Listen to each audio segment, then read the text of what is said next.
India की सबसे बड़ी प्रॉब्लम जो इंटरनल पॉलिटिक्स है ना वो है, और जो ये धर्म और मजहब वाला जो सिस्टम है ना यहाँ पर है।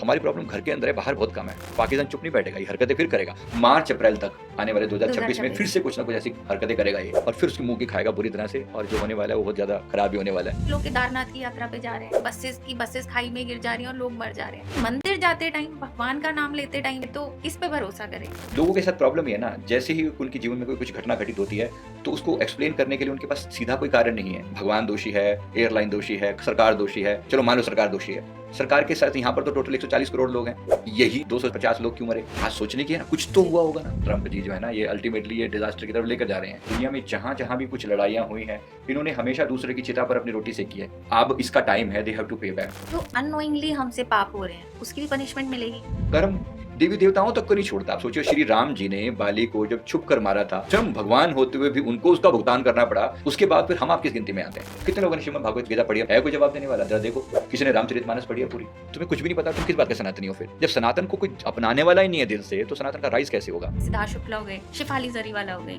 तो इतना सब कुछ मिलने के बाद सडन डेथ हो गई। क्या पास्ट लाइफ कर्मा है, इस जन्म के कर्मा है, सोल जर्नी खत्म हो गई? क्या चीज है? जब भी कोई आप अधूरी इच्छा छोड़ के जाते हो ना, उसको पूरा करने के लिए आपको आना पड़ता ही पड़ता है। इच्छा ही आपको दोबारा यहाँ पर लाने का कारण बनती है। कभी किसी के अपमान को, कभी किसी के चेतावनी को, कभी किसी के अपने से दूर होने को, पीड़ा को, दर्द को, बीमारी को गलत मत समझना। क्या पता वो उसी से आपकी अवेकनिंग हो रही हो। हेलो दोस्तों, Q&A टॉक शो में एक बार फिर से आपका बहुत बहुत स्वागत है। मैं हूं आपके साथ रुचि कपूर। आज के इस एपिसोड में हम बात करेंगे पास्ट लाइफ रिग्रेशन के बारे में। पास्ट लाइफ रिग्रेशन हमें बताती है हमारे पिछले कई जन्मों की कहानियां, जिन्हें हम शायद अभी तक समझ ही नहीं पाए। साथ ही साथ हम बात करेंगे देश की कलेक्टिव जर्नी के बारे में।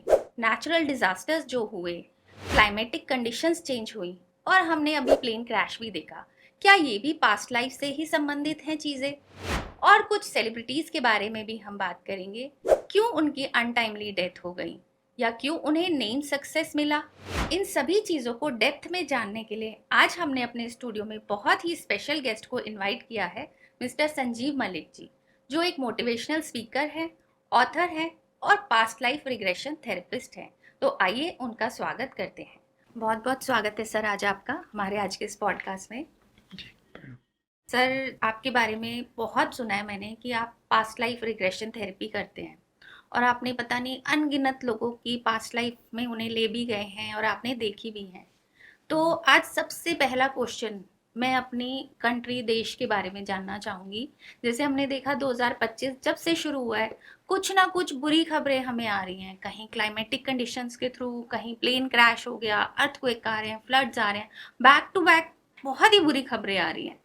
तो मतलब इस चीज़ को हम पास्ट लाइफ रिग्रेशन के थ्रू देखा जा सकता है? कुछ लोग कह रहे हैं कंबाइन कर्मा है इसीलिए हो रहा है, कुछ लोगों का कुछ और कहना है। आपका क्या कहना है इस बारे में? खाली हमारे कंट्री की ही बात नहीं है, ओवरऑल वर्ल्ड की भी तो हालत ही है ना जी। तो अगर वैसे देखा जाए तो इस पूरे पीरियड को जो है ओवरऑल एक ट्रांजिशन पीरियड के रूप में देखा जा रहा है। यानी एक मिनी शिफ्ट है, अगर इसको ऐसे कहें ना। अच्छा। जैसे पूरी तरह से युग परिवर्तन वर्ड यूज किया जा रहा है इसको। जी। युग परिवर्तन में इस ऐसा नहीं है कि भाई अभी कलयुग समाप्त हो जाएगा और सतयुग आ जाएगा। भाई ये है कि एक मिनी चेंज ओवर है।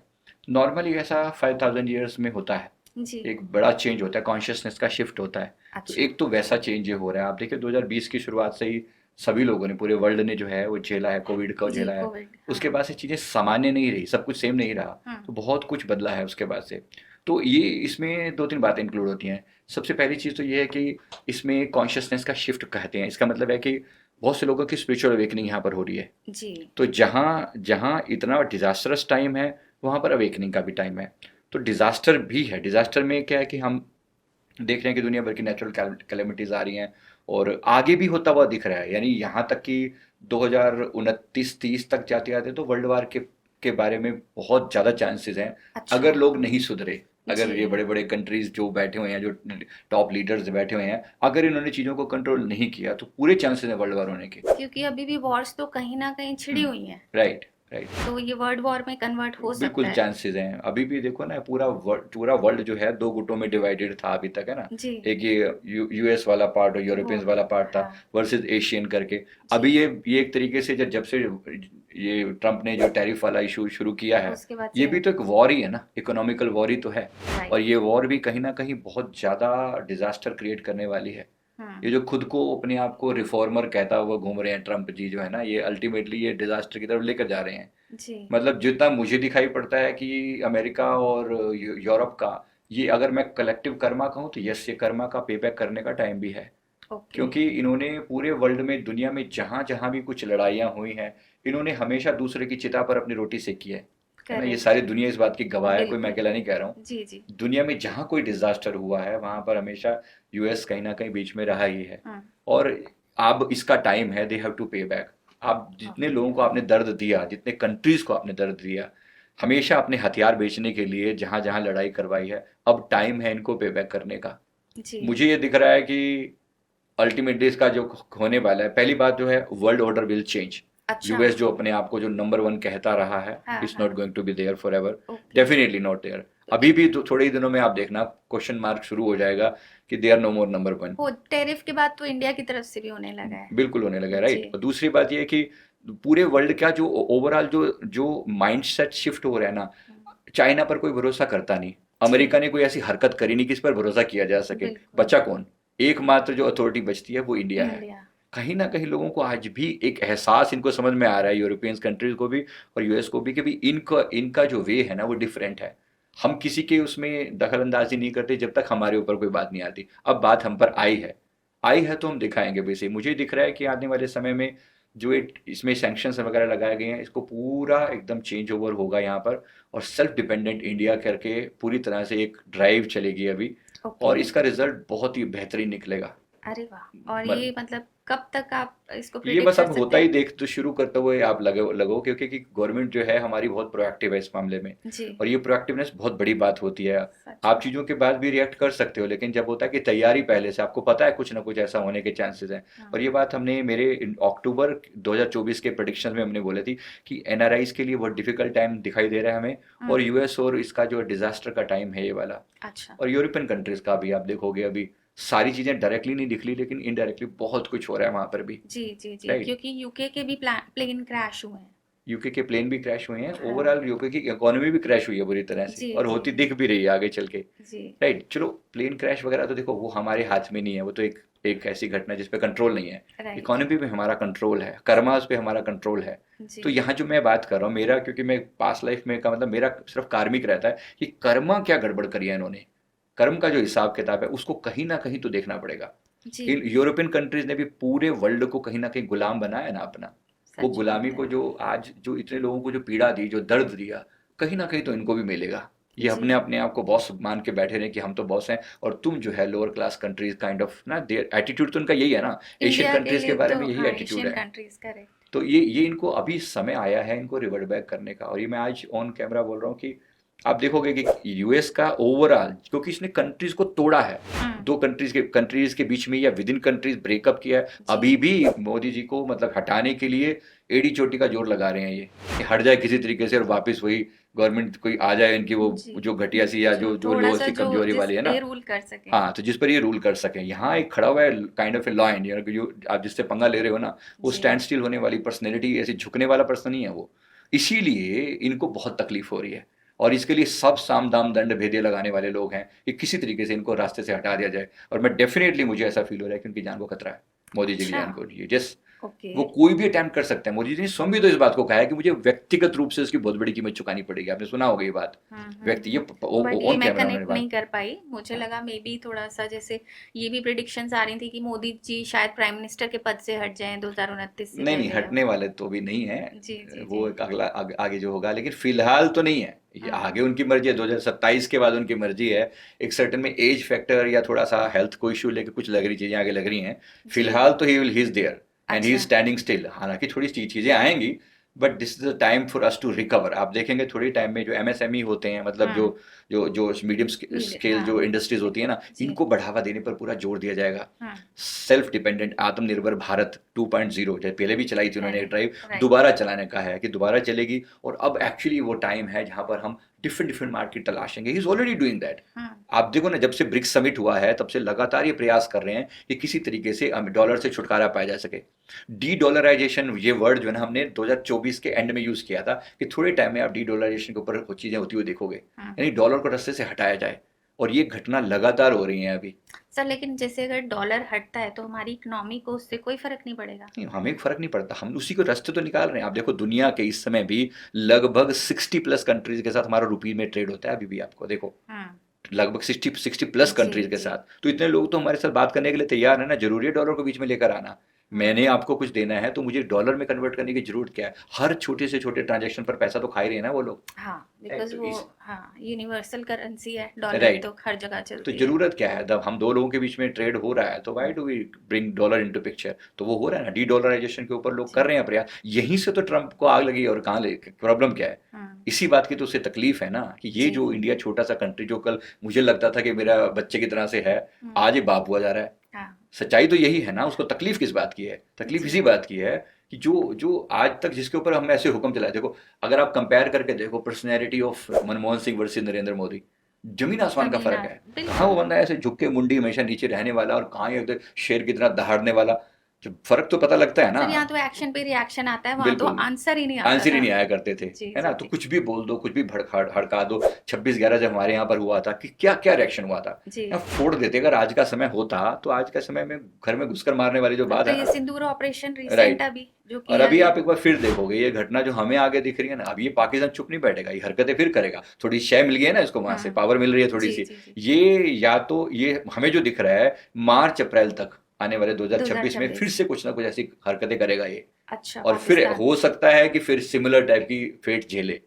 डिपेंड करता है बहुत सी बातें, क्योंकि फ्यूचर कभी भी ऐसा लिखा हुआ नहीं है। हाँ। बट जो हमें दिख रहा है कि एज ऑफ नाउ जो सिचुएशन है, उससे उस टाइम तक आते आते ऐसी सिचुएशन बनेगी कि दोबारा अटैक करेगा कहीं ना कहीं ये। अच्छा और फिर उसकी मुंह की खाएगा बुरी तरह से, और जो होने वाला है वो बहुत ज्यादा खराब ही होने वाला है। पाकिस्तान का हाल। पाकिस्तान का हाल ओवरऑल हमारे लिए ठीक है। हमारे लिए प्रॉब्लम ये कंट्रीज की तरफ से नहीं है। इंडिया की सबसे बड़ी प्रॉब्लम जो इंटरनल पॉलिटिक्स है ना वो है, और जो ये धर्म और मजहब वाला जो सिस्टम है ना यहाँ पर है। जी हमारी प्रॉब्लम घर के अंदर है, बाहर बहुत कम है। जी जी Right. बिल्कुल सही कह रहे हैं आप। तो सर जैसे अभी इसमें आपने बात की कर्मों का भी पे बैक टाइम है, तो जैसे अभी हम अपनी कंट्री पे आते हैं, अभी रिसेंट मैं बात करूंगी, हमने काफ़ी कुछ सुना भी है। प्लेन क्रैश, जो एयर इंडिया प्लेन क्रैश हुआ है अहमदाबाद में, उस पर काफ़ी स्टेटमेंट्स भी आई हैं, कुछ आपने भी बताया है। बट सर कहीं ना कहीं थोड़ी सी अलग अलग स्टेटमेंट आ रही हैं।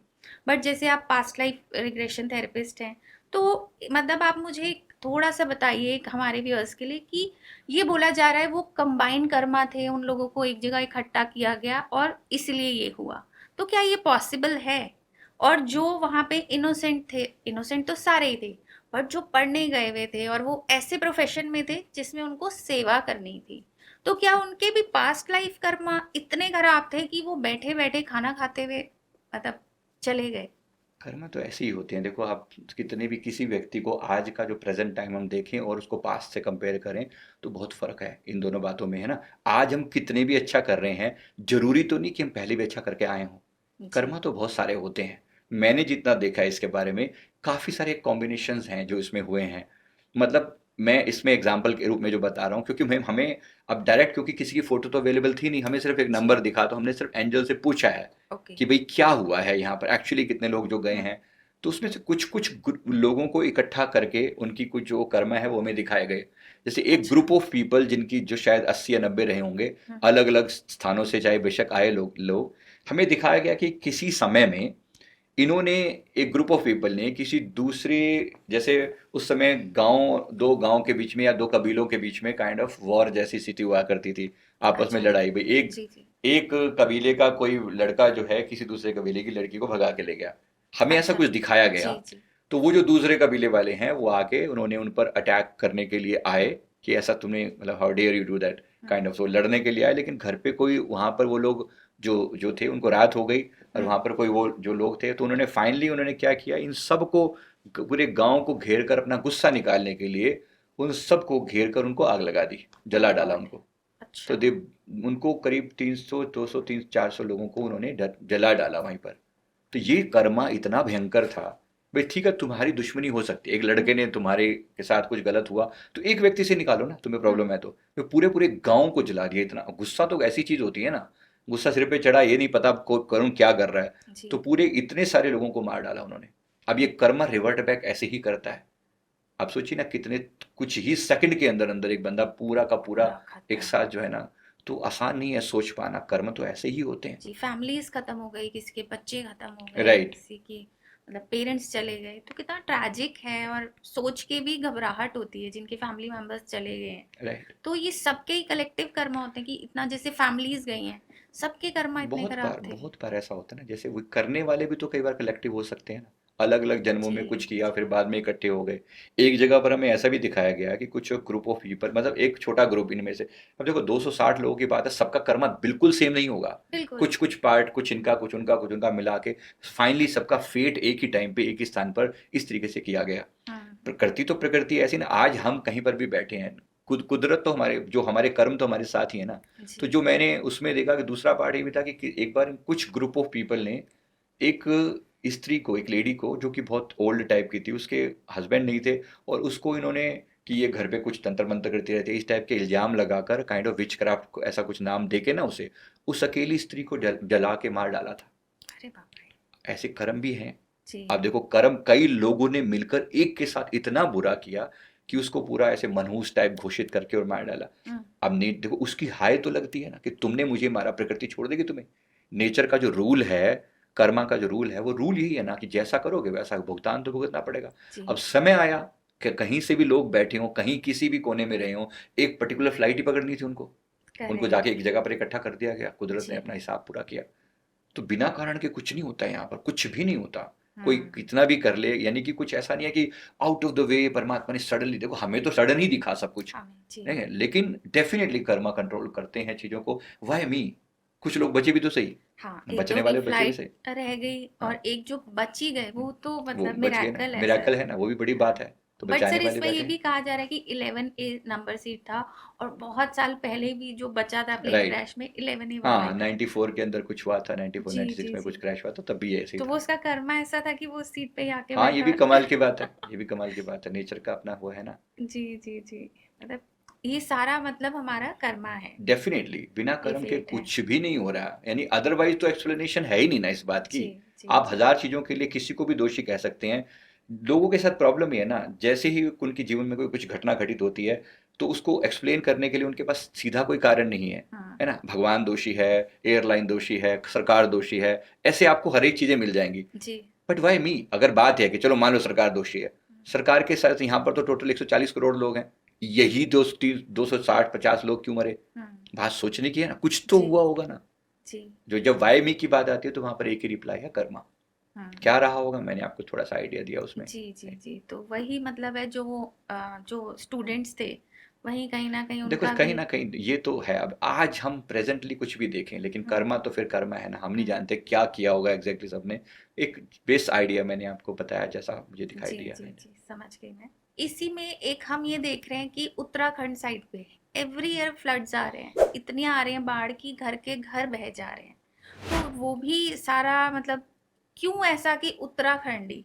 और कुछ हमने ऐसे देखे हैं कि लोग केदारनाथ की यात्रा पे जा रहे हैं या किसी धार्मिक स्थल पे जा रहे हैं, बसेस खाई में गिर जा रही हैं और लोग मर जा रहे हैं। तो वो भी एक दिमाग में क्वेश्चन उठाता है कि मंदिर जाते टाइम, भगवान का नाम लेते टाइम गए तो किस पे भरोसा करें? नहीं नहीं, बात यहाँ पर भरोसा, देखो एक बार समझो ना, कर्म तो हम सारे साथ लेकर चल ही रहे हैं ना। क्या हमने ऐसे कर्म नहीं किए हैं? सभी की मैं बात कर रहा हूँ। हम एक बार अपने प्रेजेंट लाइफ पे एक बार नजर मार के देखें। क्या हम अपने बारे में सीधा सीधा पूछ के देखें? मैं आपके दर्शकों से पूछता हूँ, मैं अपने बारे में पूछता हूँ, अपने आपके बारे में सब सवाल करो, अपने आप से सवाल करो। सच में क्या हमने कुछ ऐसे उल्टे सीधे कर्म नहीं किए इस जीवन के अंदर जो हमें पनिशमेंट दिलवा सकते हैं ये नेचर से? बोलो हाँ या ना, सभी की बात कर रहा हूँ मैं, इंक्लूडिंग नहीं, एवरीवन। अभी इस जन्म में तो नहीं किया, पिछला मुझे नहीं पता बेशक, है। देखो ये इतनी इतनी सिंपल बात नहीं है। हम हर जी व्यक्ति जब अपने अंदर झांक के देखते हैं ना कुछ मिलता है। कोई थोड़े कर्म नहीं है जीवन के, जो 10 20 30 40 50 साल जो हम बिता चुके हैं, ये कोई छोटी सी बात नहीं है। बिल्कुल हर सच दिन बात हर समय हम कर्म कर रहे हैं। है। बात है कि क्या हमें अवेयरनेस है, क्या हम जागृत हैं अपने कर्मों के प्रति? मेरा काम सिर्फ जगाने से रिलेटेड है कि एक बार समझो, छोटी से छोटी चीज भी, छोटी से छोटा कर्म भी माफ नहीं किया जाता। हम्म, हिसाब किताब हर चीज का होता है। तो जब इतने बड़े कर्म होते हैं, कहीं ना कहीं तो कुछ किया होगा।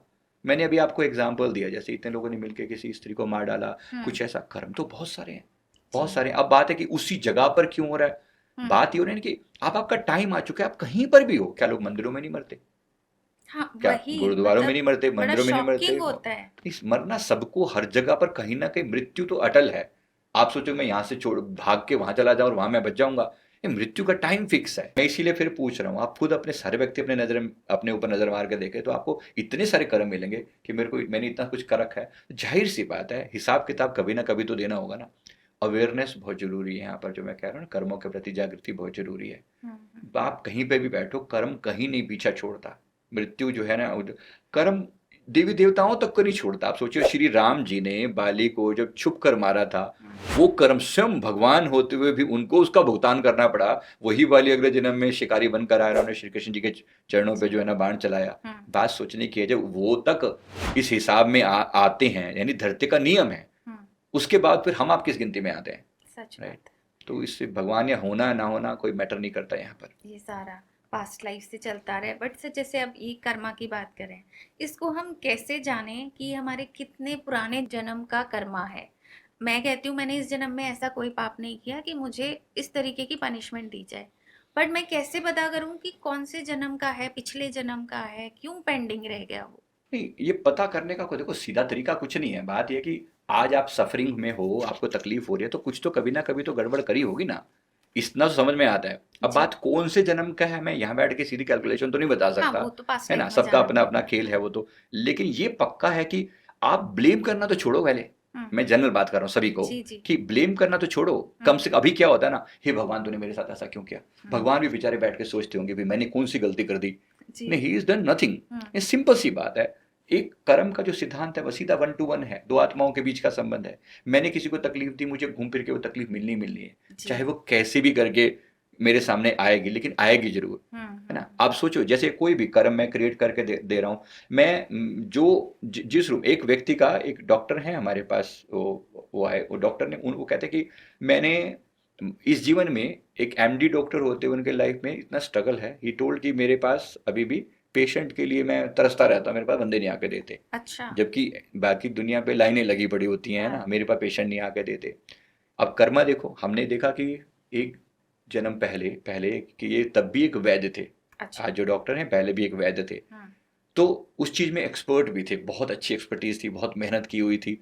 उससे जब लेवल आ गया तो उसके आसपास के गांव में उस समय कोई और बंदा था नहीं, मतलब कोई और वैद्य नहीं था। तो सब लोग इन्हीं के पास इलाज कराने आते। कुछ समय तक तो नॉर्मल चीज़ें चलती रही, इन्होंने खूब सेवा रूप में भी लोगों को किया। धीरे धीरे लालच आने लगा कि जब मेरे जैसा कोई है ही नहीं तो मैं जो मर्जी चार्ज करूं, क्या फर्क पड़ता है। एंड ही स्टार्टेड इंक्रीजिंग, कि जो मर्जी मुंह से निकाल दिया, इसके लिए 10 सोने के सिक्के लगेंगे।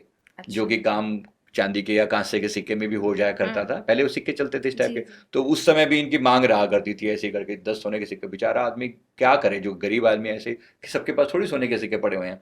तो इस तरीके से बहुत जो भी उटपटांग मन में आ जाता बोल देते किसी को भी। अब लोग मजबूर देने को लिए। आपने पूरा जीवन ऐसा किया, लोगों को तकलीफ दी, लोगों की पीड़ा को न समझा। अब वो कर्मा आपने कभी भी किया, प्रकृति ने उस समय आपको तुरंत कोई सजा नहीं मिली, ठीक है तुम्हारा काम था, चलता रहा चलता रहा, समय आया, डेथ हुई। अब वो चीजें पलटी इस जीवन में, सिर्फ एग्जैक्टली वही चीज उल्टी हो रही है। डॉक्टर इस बार भी बने, सब कुछ बने, नॉलेज वहीं की वहीं है, क्योंकि वहां तक में कुदरत को आपसे कोई नाराजगी नहीं है। और नाराजगी किस बात की है? नाराजगी उन सब लोगों की बद्दुआएं कि तू देख, तेरे पास, एक डॉक्टर को भगवान कहते हैं लोग, तुम भगवान होते हुए तुम्हारे को एक ड्यूटी दी गई थी, एक जेन्युइन अमाउंट चार्ज करो, ऐसा नहीं कि कमाना जिस नहीं है। चीज पे आप प्राउड कर रहे थे उसी पे आज आप आज पीछे तरस कर रहे कि हो, आप आज तरस रहे हो, तुम्हारे पास पेशेंट क्लाइंट है। नहीं मिल रहा तुम्हें एक जी। भी, खाली बैठे हो। तो फिर उन्होंने पूछा कि मेरा अब मैं क्या करूं। तो कर्म का सीधा सीधा जो सिद्धांत है उसके हिसाब से आप दूसरों की सेवा करो।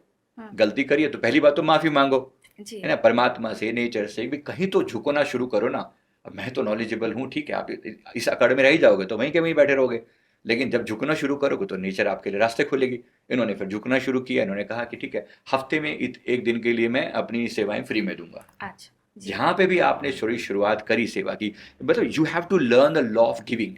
आप जो उम्मीद करते हो परमात्मा मुझे देता ही चला जाए, परमात्मा की जगह वहां पर एक रूल चलता है, लॉ चलता है। परमात्मा एक अनडिफाइंड अगर एक पावर है हम्म, जिसने कुछ नियम बना रखे हैं, नियम ही समझो कि परमात्मा का स्वरूप है, तो कर्म का सिद्धांत एक तरीके से परमात्मा का स्वरूप है। कोई भगवान बैठ के घूर के नहीं देख रहा कि इसने ये कर्म ऐसा किया, इसको आज छोड़ूंगा नहीं, इसको ऐसा कर दूंगा, या शनिदेव जी बैठ के ऐसा कर रहे हैं। जी, जी, नॉट नॉट डूइंग एनीथिंग। सीधी सीधी हमारी कॉन्शियसनेस है, मेरी कॉन्शियसनेस मेरे अंदर है, आपके साथ कॉन्शियसनेस आपके अंदर है। मैं आपके प्रति कुछ बुरा कर्म करता हूँ, वो आपकी सोल में और मेरी सोल में रजिस्टर हो गया, जी, है ना। आज नहीं तो कल हम जब भी, आज भी देखिए, अगर मैं आपके प्रति बुरा व्यवहार करूं तो कल को हम सामने मिलेंगे तो आप देख के मुंह फेर लेंगे, जाहिर सी बात है, मैं क्यों बात करूं इस बंदे से। हाँ, आज है ना, ऑटोमेटिकली मन खराब हो जाएगा कि यही मन बात खराब नहीं हो जाएगा। करनी। अब हाँ, सेम बात, अब सोल टू सेवल लेवल पर, अब मान लो आपका शरीर बदल गया, मेरा शरीर बदल गया, हम किसी दूसरे रूप में आए, अगर ये नफरत थी तो ये तब भी कंटिन्यू करेगी अच्छा, डेफिनेटली, क्योंकि वो सोल लेवल पर है। हम्म, बात कॉस्ट्यूम बदलने से थोड़ी हो जा रही है, कॉस्ट्यूम का मतलब कुदरत के हिसाब से तो कॉस्ट्यूम ही है ना। अब आपने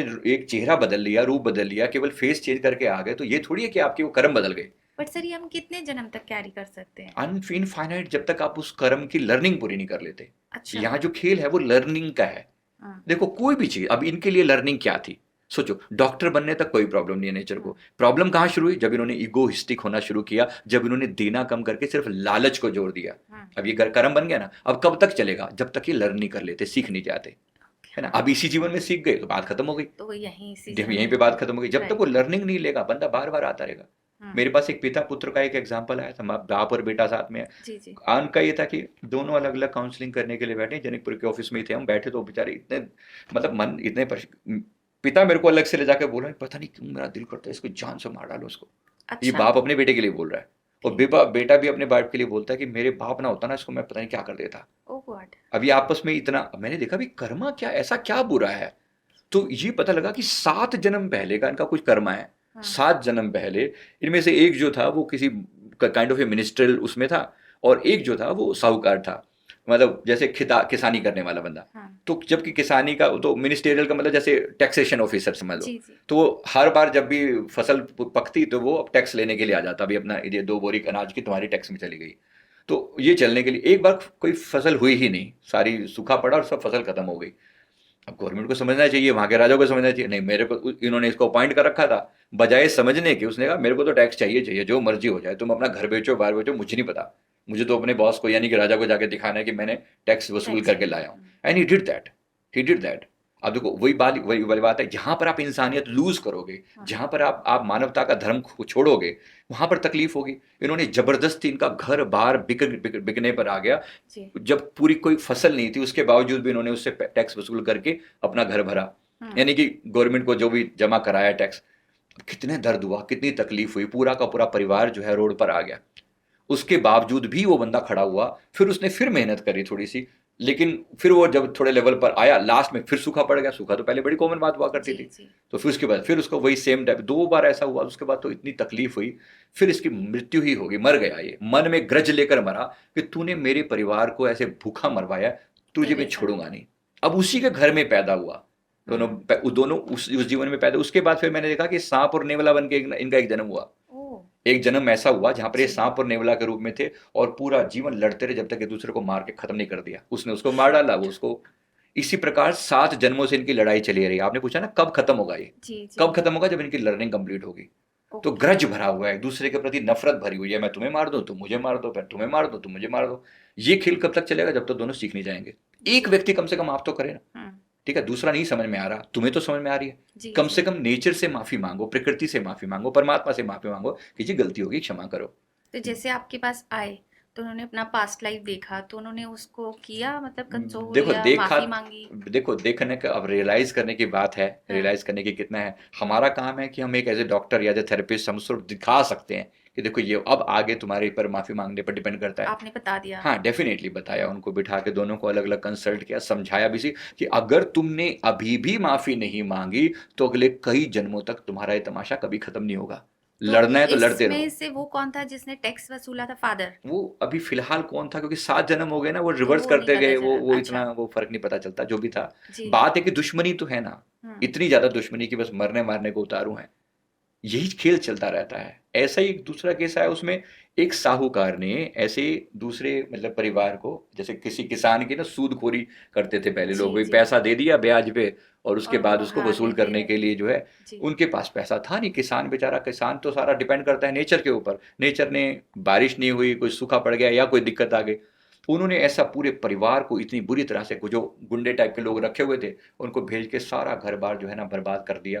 किसान ने उसी समय सुसाइड कर लिया, उसके पास शिट। बेचारे पास कुछ था नहीं। हम्म। उसकी जो वाइफ थी वो कुछ समय तक लगातार बच्चों के लिए वो जीवित रही, जितना उससे हो पाया उसने किया, तकलीफ बहुत झेली। बाद में उसने जो है बाद में जो है उसने वो उसकी भी मतलब मृत्यु हो गई, उस लेडी की भी।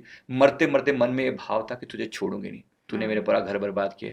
इस जीवन में ये इस व्यक्ति के घर में बहू बन के आई है, अच्छा। पुत्र वधू बनकर। जी पुत्र जी वधू जी तो जी। उसके बेटे की बहू बनकर आई। ये बंदा हमारे पास आया, ये हमसे पूछ रहा है, ये कहानी हमने तब निकाली।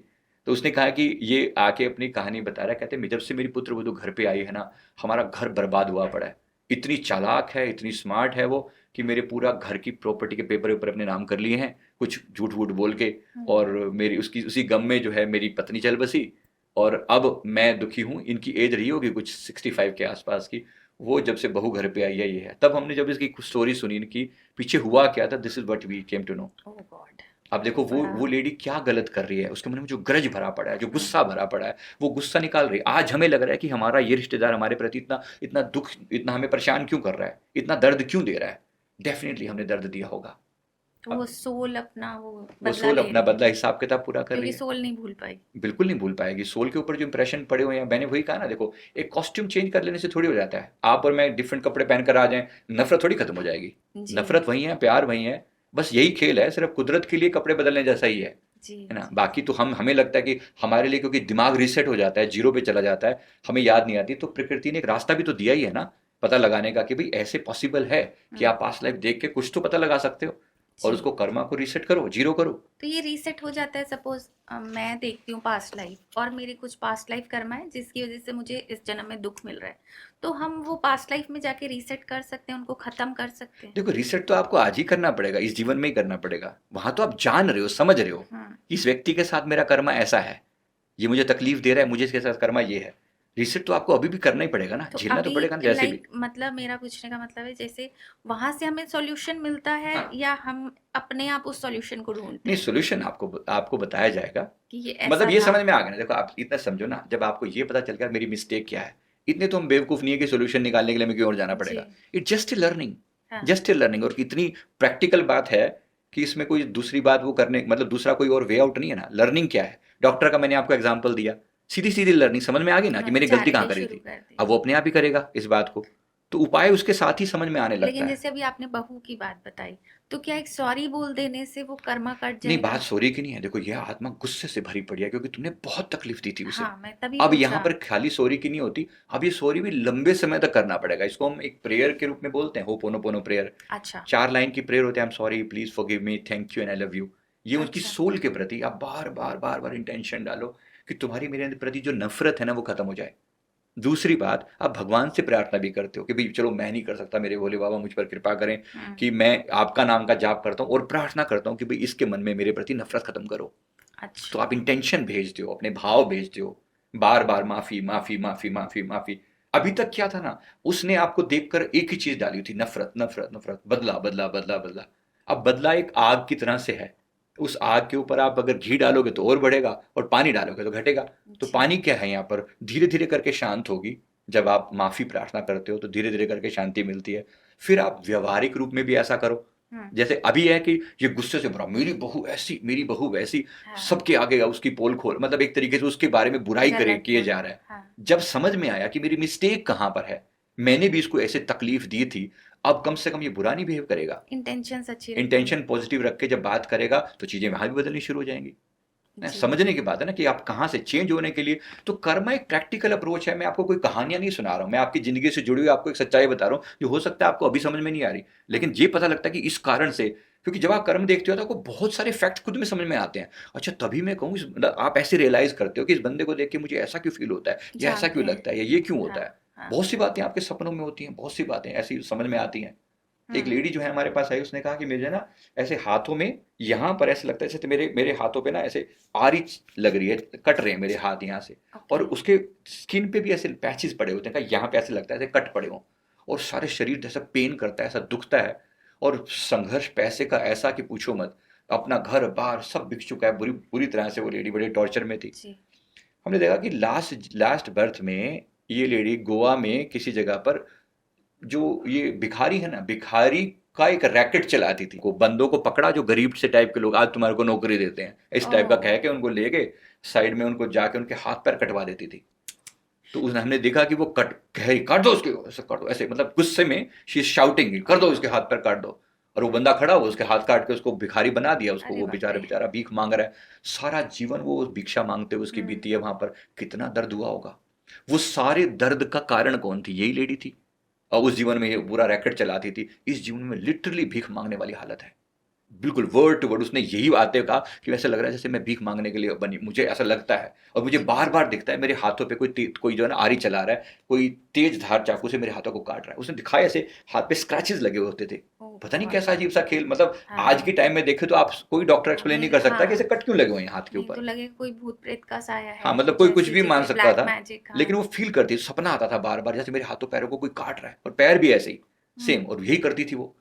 ऐसे कई उसने कहा कि कुछ कुछ 35 से ज्यादा लोगों को उसने अपाहिज बनाकर उनसे भीख मंगवाती थी।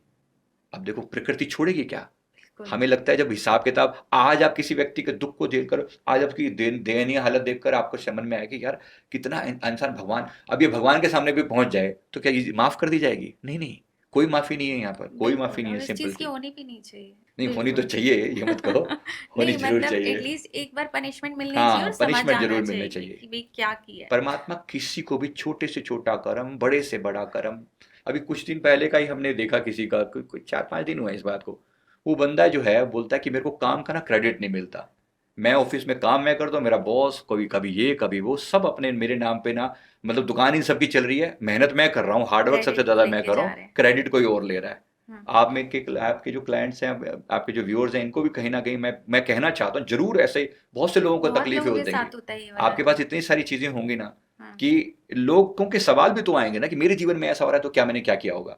मैं उन सारी क्वेश्चंस को लेने का प्रयास कर रहा हूँ, शायद कहीं ना कहीं समझ आ सके कनेक्ट कर कि सके कर्मा लोग। कितना इंपॉर्टेंट, कितनी बड़ी चीज़ है। अब मेरे काम का क्रेडिट नहीं मिलता, मेरे जीवन में हमेशा ऐसा लॉस सा बना रहता है, हमेशा क्रेडिट कोई और ले जाता है। अब ये देखो पिछले जीवन में हमने देखा कि बंदा जो है कोलकाता में 1938 में कुछ दिखाया गया कि ये बंदा कोलकाता में किसी प्रेस चल रही है, उस प्रेस में सीनियर एडिटर है ये, जी। और जो भी इसके जो साथ जो लोग जुड़े हुए हैं एडिटिंग जो करते हैं, जो खबरें छाप के लाते हैं, सब अपने नाम से छापता है, लेता है, अच्छा। बनाने वाला कोई और, करने वाला मेहनत कोई और कर रहा है, इस सब को लेके नाम अपना ठाकता है क्योंकि मेरा नाम चलना चाहिए। और जो व्यक्ति भी इससे थोड़ा सीनियर बनने की कोशिश करता है, जिसका काम बहुत अच्छा लगता है, उसको सप्रेस करने के लिए हर हरकत करता है जो भी उससे बन पड़ती है कि ये बंदा जी। मेरे से ऊपर ना चढ़ा जाए, है ना, अपना ईगो इश्यूज है, मेरा ईगो बना रहे, हम्म। और उस चक्कर में वो सबको सप्रेस करता चला जाता है, तकलीफ देता है। जी। अब देखो प्रकृति छोड़ेगी क्या किसी को? अब अपना हिसाब किताब ले रही है, अब इस जीवन में वही प्रोग्रेस नहीं मिलके देती, तुमने जितने लोगों को दबाया, क्रेडिट लिया, अब क्रेडिट दे रहे हो तुम उसी का। कब खिताब खत्म होगा? जब ये बंदा सुधर जाएगा। अब या तो भगवान को दोष देता रहे, हे प्रभु मेरे जीवन में ये ऐसा क्यों है। अब ये चीज को आप शनि के हिसाब से देखोगे ना, जब एस्ट्रोलॉजर को दिखाओगे तो एस्ट्रोलॉजर क्या बोलेंगे, तुम्हारा शनि खराब है, टेढ़ी दृष्टि से देख रहा है, धीरे धीरे चल रहा है, कर्मों इसलिए का फल तुम्हारा मिल रहा है। हाँ। इसलिए तुम्हारा उस शनि की वजह से तुम्हारे साथ हो रहा है। जी। मैं इसी बात को, Shani is equal to karma, right. सीधी सीधी सी बात है ना। तो आप किसी चीज से कोरिलेट कर पाओ ज्यादा इजीली। देखो शनिदेव को मुझसे कोई दुश्मनी थोड़ी है, हाँ। पूरी दुनिया में मैं ही बचाऊं कि मेरे साथ दुश्मनी है? नहीं नहीं, कोई दुश्मनी नहीं है, सिर्फ हमारे कर्मों से दुश्मनी है। तो जी। इसको समझा जाएगा ना तो मैं कोरिलेट कर पाऊंगा। अभी कर्म मेरे लिए बिल्कुल एक बेस प्रिंसिपल है, हाँ। मैं आज नहीं समझूंगा तो फिर वही गलतियां बार बार करता रहूंगा। अभी जी। हमारे आसपास में देखो कितने से एक लोग बैठे अभी भी पाप किए जा रहे हैं ना। हाँ। कभी तो अवेकनिंग होगी ना। अवेकनिंग का मतलब है मैं जागृत हो गया, मैं जाग उठा अपने जी। कर्मों के प्रति। और कभी कभी इंसान बहुत थप्पड़ थप्पड़ खा के कुदरत की मार पड़ते हैं, शायद तभी समझ में आता है। तो जो अननोइंगली हमसे पाप हो रहे हैं उसकी भी पनिशमेंट मिलेगी यार? पनिशमेंट तो हर चीज की है। आप ही देखो अननोइंगली मैं किसी की मर्डर कर दूं, नहीं, और मैं वो कहूँ कि मर्डर तो एक बहुत बड़ी चीज हो इवन गई, अननोइंगली बट मैं किसी के पैसे चुरा लूं, अननोइंगली मैं किसी को कुछ भी गाली दे दूं, हाँ। अपमान कर दूं, ओह मेरे को पता ही नहीं था, अनोइंगली मैंने किसी के कोई साइड में खड़ा होता उसके ऊपर गाड़ी चढ़ा दी। सब वो चींटी मार दी हमने, हाँ, मच्छर मार दिया तो नहीं बहुत छोटे कर्मों का देखो, इसका ऐसा नहीं है कि कोई बहुत बड़ा वो डिजास्टर मिलेगा। जी, वो चींटी छोटा काट दी, कभी मोटा। पैन में छोटी मोटी हल्का फुल्का पेन हुआ, खत्म हो गया, हाँ, इतनी बड़ी बात नहीं है। जी, हर एक जान की एक कीमत है ना। जैसे अब अभी हर एक व्यक्ति के, इंसान की अपना एक वे है, ऐसे ही सबके एक जान की एक कीमत है, उसके हिसाब से उसको दंड मिलता है। अच्छा, कॉन्शियसनेस का लेवल कितना है, एक पत्थर के अंदर भी है तो कॉन्शियसनेस, जी, एक पेड़ के अंदर भी कॉन्शियसनेस है, लेकिन इतनी ज्यादा नहीं है, उसको उतनी तकलीफ नहीं हो रही। एक इंसान के अंदर बहुत ज्यादा कॉन्शियसनेस है ना। एक एनिमल में, गाय में तो बहुत ज्यादा कॉन्शियसनेस है, जी, मतलब एनिमल इन जनरल, गाय को तो हम्म, नॉर्मल एनिमल हम नहीं कह रहे, लेकिन जनरल ये होता है ना, तो कॉन्शियसनेस के लेवल पर डिपेंड करता है। एक सेंसिटिव इंसान को मैं कभी सिर्फ घूर के देख लूं, इस बात में उसको हो सकता है तकलीफ हो जाए, हाँ, है ना। बात फर्क है ना, इंसान का फर्क है, तो सेंसिटिविटी के लेवल पर डिफरेंस है। और जो व्यक्ति जिस हिसाब से वो होगा, उसी के हिसाब से उसकी सजा भी है, कि तुम्हारे इंटेंशन कैसे थे। जी, इंटेंशन के बेस पे सजा होती है। एक व्यक्ति जो है, समझो बॉर्डर पे वो किसी दूसरे को मार रहा है ना, और एक व्यक्ति यहाँ पर कॉमनली किसी का मर्डर कर रहा है सिविल उसमें, तो वहां पर कर रहा है तो उसको उसको इस बात का क्रेडिट मिल रहा है ना। वहां पर वो दुश्मन को मार रहा है तो क्रेडिट मिल रहा है कि इसने इतने इतने दुश्मनों को मारा। यहाँ पर मिल रहा है तो डेबिट क्यों हो रहा है, यहाँ पर आ रहा है तो उसको सजा क्यों मिल रही है, इस बात की फर्क है ना दोनों का। इंटेंशन क्या है, वहां आप अपने देश को राइट, बचाने का इंटेंशन रख रहे हो, यहाँ पर आप किसी को नुकसान पहुंचाने का इंटेंशन रख रहे हो, तो इंटेंशन के नाम की सजा होती है। ओके। तो सर जैसे आप ये बता रहे हैं, इससे मैं कोरिलेट कर पा रही हूँ। मेरा बेटा है, जब वो बॉर्न हुआ था हार्डली 3-4 साल का था, सर वो पानी से इतना डरता था कि हम गोवा गए एंड ही वाज 4 ओनली। वो अगर हम उसको बोल रहे हैं गोदी में चल, वो जाता ही नहीं था। वो 4 फुट 5 फुट दूर रहता था। कहते गॉड को किसने कहा है इतना पानी देने के लिए, हमें पानी नहीं चाहिए। हम्म, पूल में नहीं जाता था, मतलब बहुत डरता था। Now he is 14। अब उसका थोड़ा डर दूर हुआ है, तो कहीं ना कहीं वो पास्ट लाइफ से रिलेटेड होगा बिल्कुल बिल्कुल कि बिल्कुल, वो बहुत डेफिनेटली। ही फोबिया था उसको पानी से। तो बिल्कुल डेफिनेटली, कुछ गोवा की ही मैं बता रहा हूँ, जो ये आपने बताया ना, सेम अभी हमारे पास एक केस आया था। रोहतक की एक लेडी है, उनकी घर में ना दो बहनें हैं, एक बड़ी एक छोटी बहन है, मतलब उनके दो बच्चे हैं। एक छोटी बड़ी बेटी है लगभग 10 साल की, और छोटी बेटी जो है 8 साल की है। जो जी, बड़ी बेटी है 10 साल की, उसको ब्रेन में पानी भर जाता है, कोई बीमारी का नाम है, जिन ब्रेन में जो जी, फ्लूइड है वो भरता है। जी, सेम गोवा की आपने बात की, इसलिए मैं आपको बता रहा हूँ। तो वहाँ पर जो घटना हुई थी, ये परिवार उस समय वहीं के ही रहता था। ओके, जो अभी ये 4 लोगों का परिवार है, यहाँ पर माता पिता और बच्चे, सेम 4 के 4 लोग पहले वहाँ रहते थे। अच्छा, पास्ट लाइफ ये में, पास्ट की जो बात है, जी, उसमें हमें दिखाई दिया कि जो बड़ी जो छोटी बेटी है ना इनकी, और जो बड़ी बेटी अभी जो है, ये उस पिछले जीवन में भी ये दोनों इस टाइप की सेम बहनें थी। जो बड़ी बेटी थी ना, तो वो पहले बहुत सुंदर थी, और उसके सब उसी के बारे में सेंटर ऑफ अटेंशन वही रहा करती थी। कुछ समय के बाद जब छोटी बेटी होगी, तो लोगों ने उसको ज़्यादा अटेंशन देना शुरू कर दिया, वो और ज़्यादा सुंदर थी, तो धीरे धीरे सेंटर ऑफ अटेंशन वो बन गई। जी, अब इससे बड़ी को बड़ी तकलीफ हुआ करती थी, भी कल तक जो मैं मतलब सभी की सेंटर पॉइंट हुआ करती थी, अब मेरी जगह पर कोई और आ गया। तो जेलसी क्या होती है, तो जेलसी में उसने एक बार, माता पिता ऐसे ही कहीं बीच पर लेकर गए हुए थे, तो जेलसी में उस बच्ची ने, बड़ी वाली ने, छोटी वाली बच्ची को, जितनी उसकी समझ थी, वो पानी का कोई गड्ढा सा बना हुआ था वहां पर, बीच पर ही बैठे हुए थे, उसका ठीक सिर उसमें दे दिया पानी के अंदर, और उसकी डेथ हो गई। अच्छा, अब देखो, सिर में पानी भरा था, उसके पूरे बॉडी में, ब्रेन में पानी भरा था, और वो मरी थी। इस बार इसके ब्रेन में पानी भरा होता है। नेचर का न्याय देखो ना, हम सोचते हैं कोई व्यक्ति बीमारी के साथ क्यों पैदा हुआ। परमात्मा को कोई दुश्मनी है। एक प्यारी सी जी, सामान्य सी बच्ची को हम देखोगे, देखो बड़ी क्यूट सी प्यारी सी बच्ची हाँ, लगती है, कि 8 साल की बच्ची, 10 साल की बच्ची को इतना ऐसे, इतनी बड़ी उसके ऊपर प्रॉब्लम है, कि अब पता नहीं कितना समय जीवित रहेगी, इस तक क्वेश्चन मार्क है। मतलब इतनी छोटी सी ओके, बात नहीं है, बात बहुत हाँ, बड़ी है, कि भाई कितना समय जीवित है ये किसी नहीं की पता। लाइफ खत्म कर हाँ, दी तो उसका बात तो, सिर्फ ये है ना, प्रकृति किसके लिए दुश्मनी दे रही है। हम किसी को भी कहें, चाहे छोटा है या बड़ा, लोग कहते हैं बचपन में, इतनी छोटी उम्र में कैसे, इसने क्या बिगाड़ा था किसी का। बिगाड़ा है भाई, बिगाड़ा है। केवल आप इसी लाइफ को देखकर सब कुछ डिसाइड नहीं कर सकते। जी, जीवन एक बड़ा पीरियड है, आप हजार हजार चीजें ऐसी हैं हमारे जीवन में, जहाँ आप कहते हो कि जिनके एक्सप्लेनेशन नहीं है आपके पास प्रेजेंट लाइफ में। हाँ, आखिर मैं गरीब घर में क्यों पैदा हुआ, हाँ, मैं अंबानी के घर में क्यों नहीं पैदा हुआ, सच या बात, हर बंदा पूछ सकता है, हाँ, मैं इन्हीं बीमारियों के साथ पैदा क्यों हुआ, क्यों मेरे साथ शुरू शुरू से ये प्रॉब्लम है। तो सवाल का जवाब यही है कि हम एक जीवन को महाजीवन के रूप में देखें। लाइफ इज नॉट ओनली कि जो आपने इस जीवन में भी बताया, थोड़ा पीछे, थोड़ा और पीछे भी, और इसी तरह आगे भी।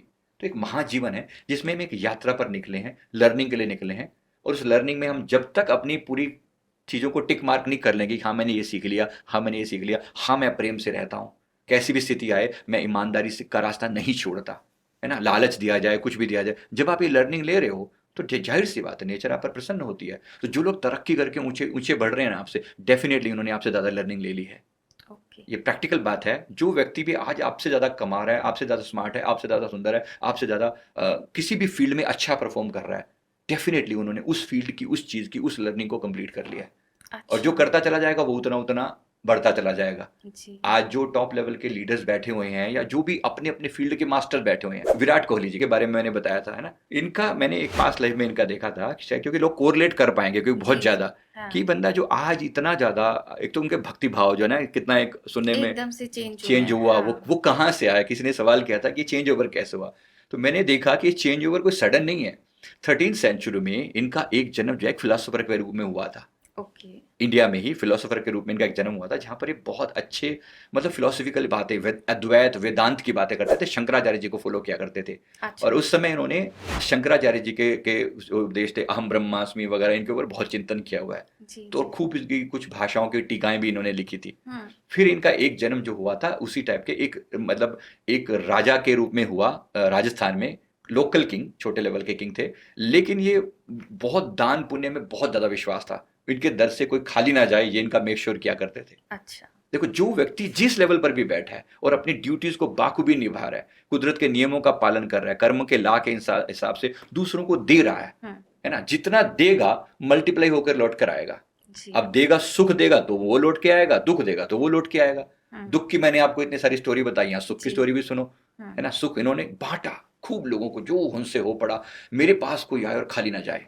अब देखो प्रिंसिपल क्या है, जी। प्रकृति ने देखो कैसा खेल करा है।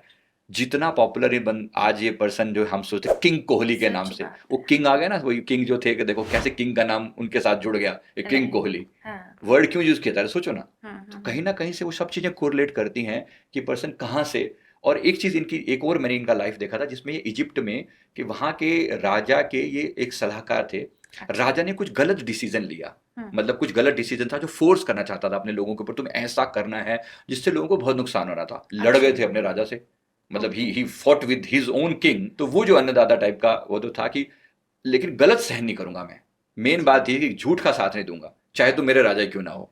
तभी तो दैट इज द पावर, जब आप उस चीज को मेंटेन करते हो, जब आप अपने सच के लिए लड़ते हो, जब लोगों के हक के लिए खड़े होते हो, फिर एक दिन समय आता है जब लोग आपके लिए खड़े होते हैं।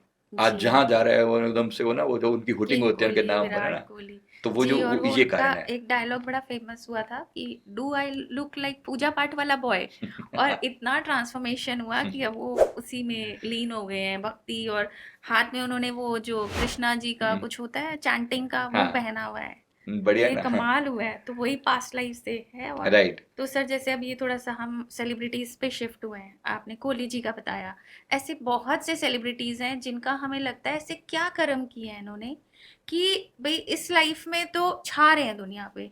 एक हम अंबानीज ही ले लेते हैं, उसमें 2 ब्रदर्स हैं, मुकेश अंबानी, अनिल अंबानी। तो दोनों के कर्मास में ऐसे कुछ आपने देखा है, क्या डिफरेंस है कि सब कुछ सेम होते हुए भी लाइफ अलग अलग जी रहे? मैंने अलग अलग इन दोनों की, अनिल अंबानी का तो मैंने इतना नहीं देखा, प्रत्येक व्यक्ति का। ज़्यादातर लोगों ने अंबानी जी का मतलब मुकेश अंबानी जी का ही पूछा था, तो मैंने उनका जो पास देखा था। मैंने जो बताया ना, देखो बेस प्रिंसिपल वही है वहाँ पर भी।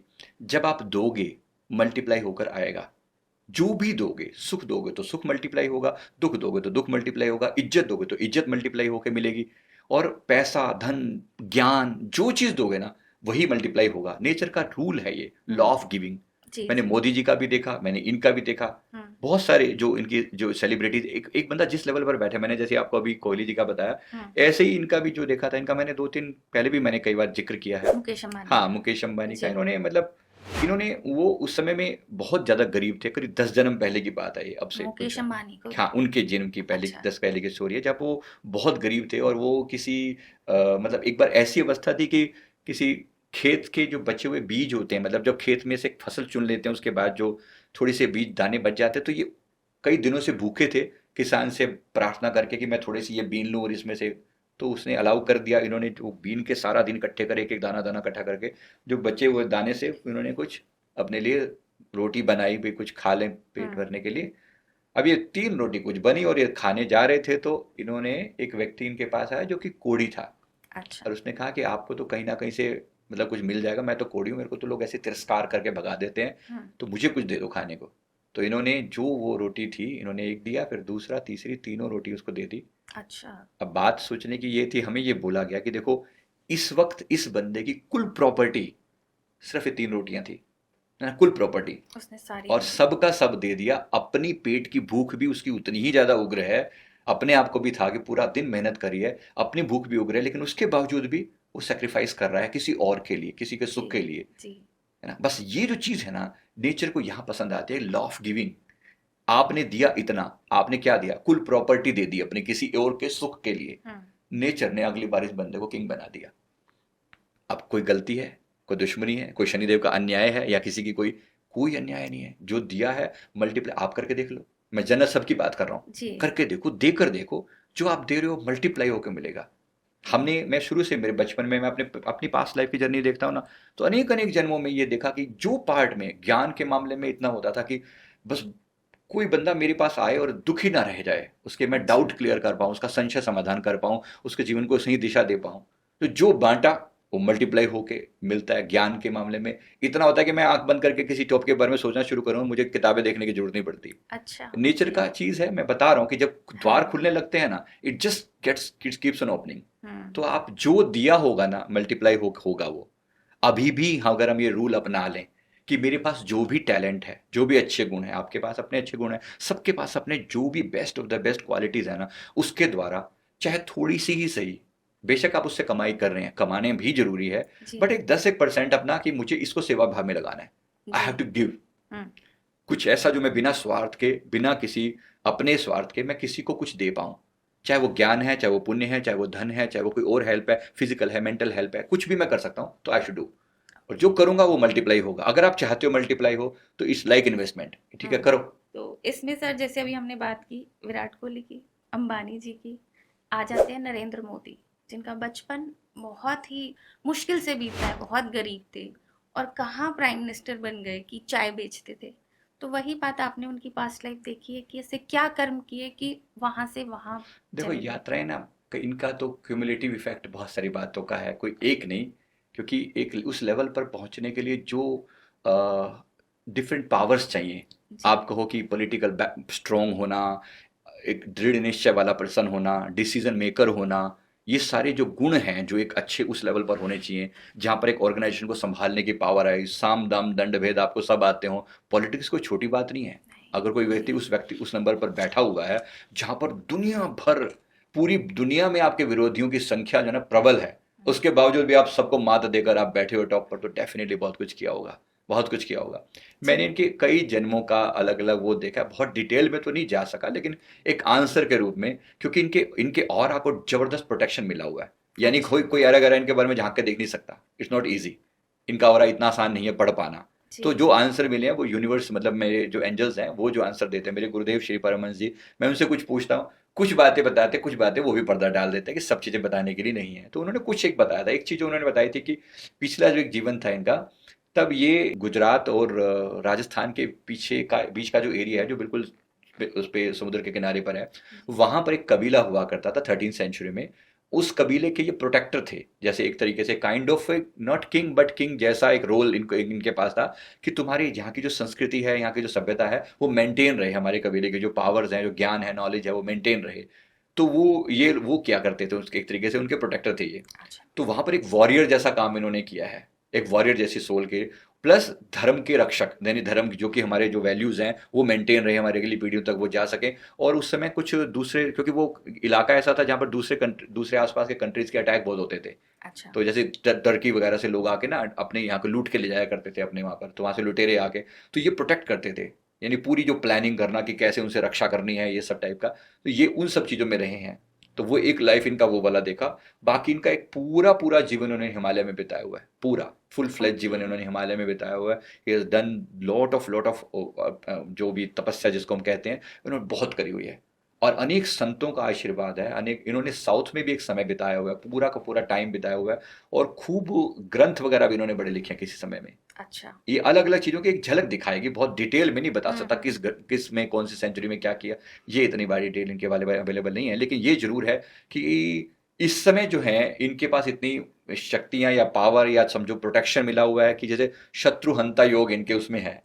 कोई व्यक्ति इनके सामने खड़ा नहीं रह सकता, जो भी विरोध करेगा वो मुंह की खाएगा। And this is the power after which he has got after so much of hard work which is he has done over the period of so many births.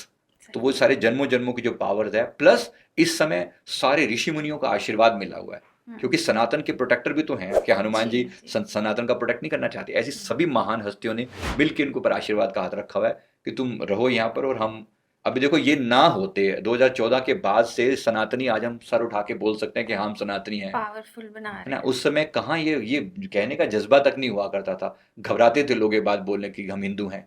किस तरह से लोगों को टॉर्चर किया जाता। अभी भी बहुत थोड़े से लोग जागे हैं, अभी तो पूर्ण जागृति बाकी है, और सनातन के राइज का ये टाइम है।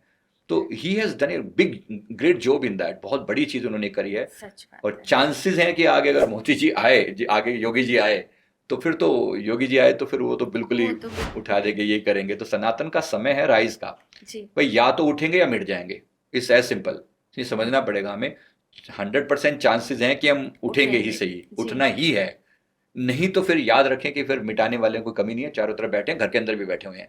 करेक्ट। हमें घर के अंदर भी सावधान ज्यादा रहना है। बाहर वालों से तुम लड़ लेंगे, घर वालों से बड़ी दिक्कतें हैं जो अंदर ही बैठे हुए हैं। जी विभीषण। हाँ, तो यहाँ पर अंदर के भेद सब जाने, इसीलिए कहीं ना कहीं अपने आप को स्टैंड करना है, और बहुत पावरफुली स्टैंड करना है। ये टाइम हमारे राइज का टाइम है जी। तो खूब फैलाव करें अपने सनातन का, जय जयकार करें, गर्व फील करें कि हम सनातनी हैं, क्योंकि हम अपनी वैल्यू से जुड़े हुए नहीं है। कितने लोगों ने श्रीमद् भागवत गीता पढ़ी है? मैं आपके व्यूअर से पूछना चाहता हूँ, है कोई जवाब देने वाला? जरा देखो, किसी ने रामचरितमानस पढ़ी है पूरी? किसी ने? और हमारे जो ग्रंथ हैं, जो 18 पुराण हैं, जो 108 उपनिषद हैं, कुछ तो पढ़ा हो, कुछ तो कहने वाला हो कि हाँ मैंने कम से कम 1 पढ़ा, 2 पढ़ा, कुछ तो पढ़ा।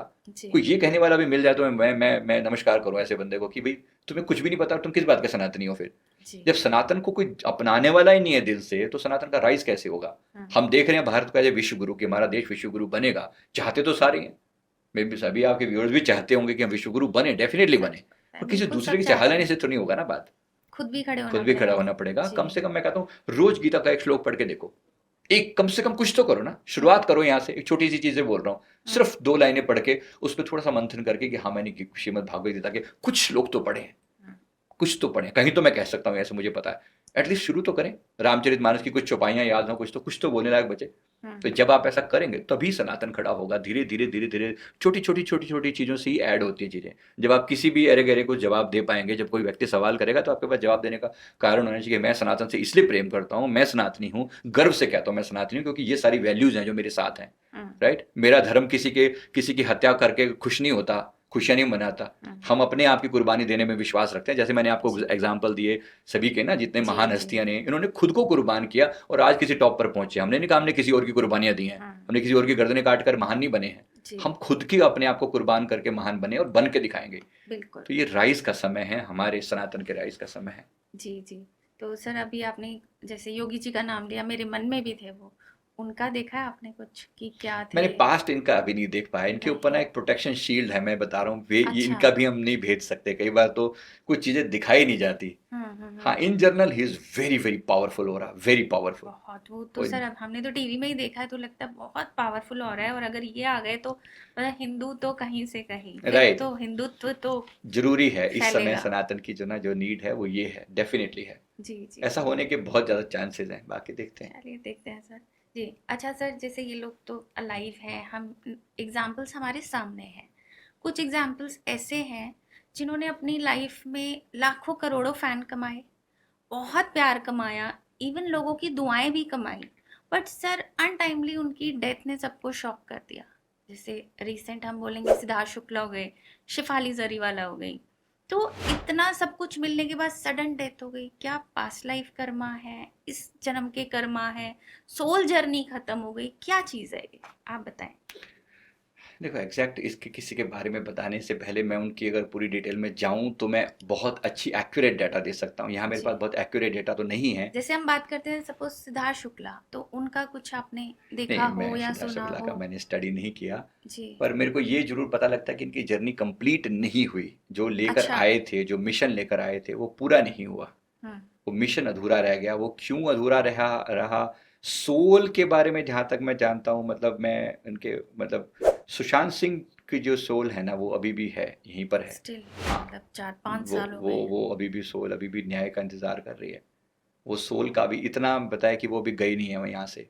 अन्य सोल्स भी जो लोग जो हैं जिनकी भी अनटाइमली डेथ हो जाती है ना, ये सब अपनी वेट करते रहते हैं, कहीं ना कहीं ये वेट करते हैं, ये न्याय की वेट करते हैं, तो इनकी सोल वहाँ पर अटकी रहती है उस बट चीज़ के सर लिए। वो न्याय होगा कैसे? जैसे हम सुशांत सिंह राजपूत की बात करते हैं, 4 से 5 साल हो गए, केस भी बंद हो गया, लोगों ने आवाज भी उठाई और सबको पता है कुछ ना कुछ तो गड़बड़ है, सुसाइड तो वो नहीं था।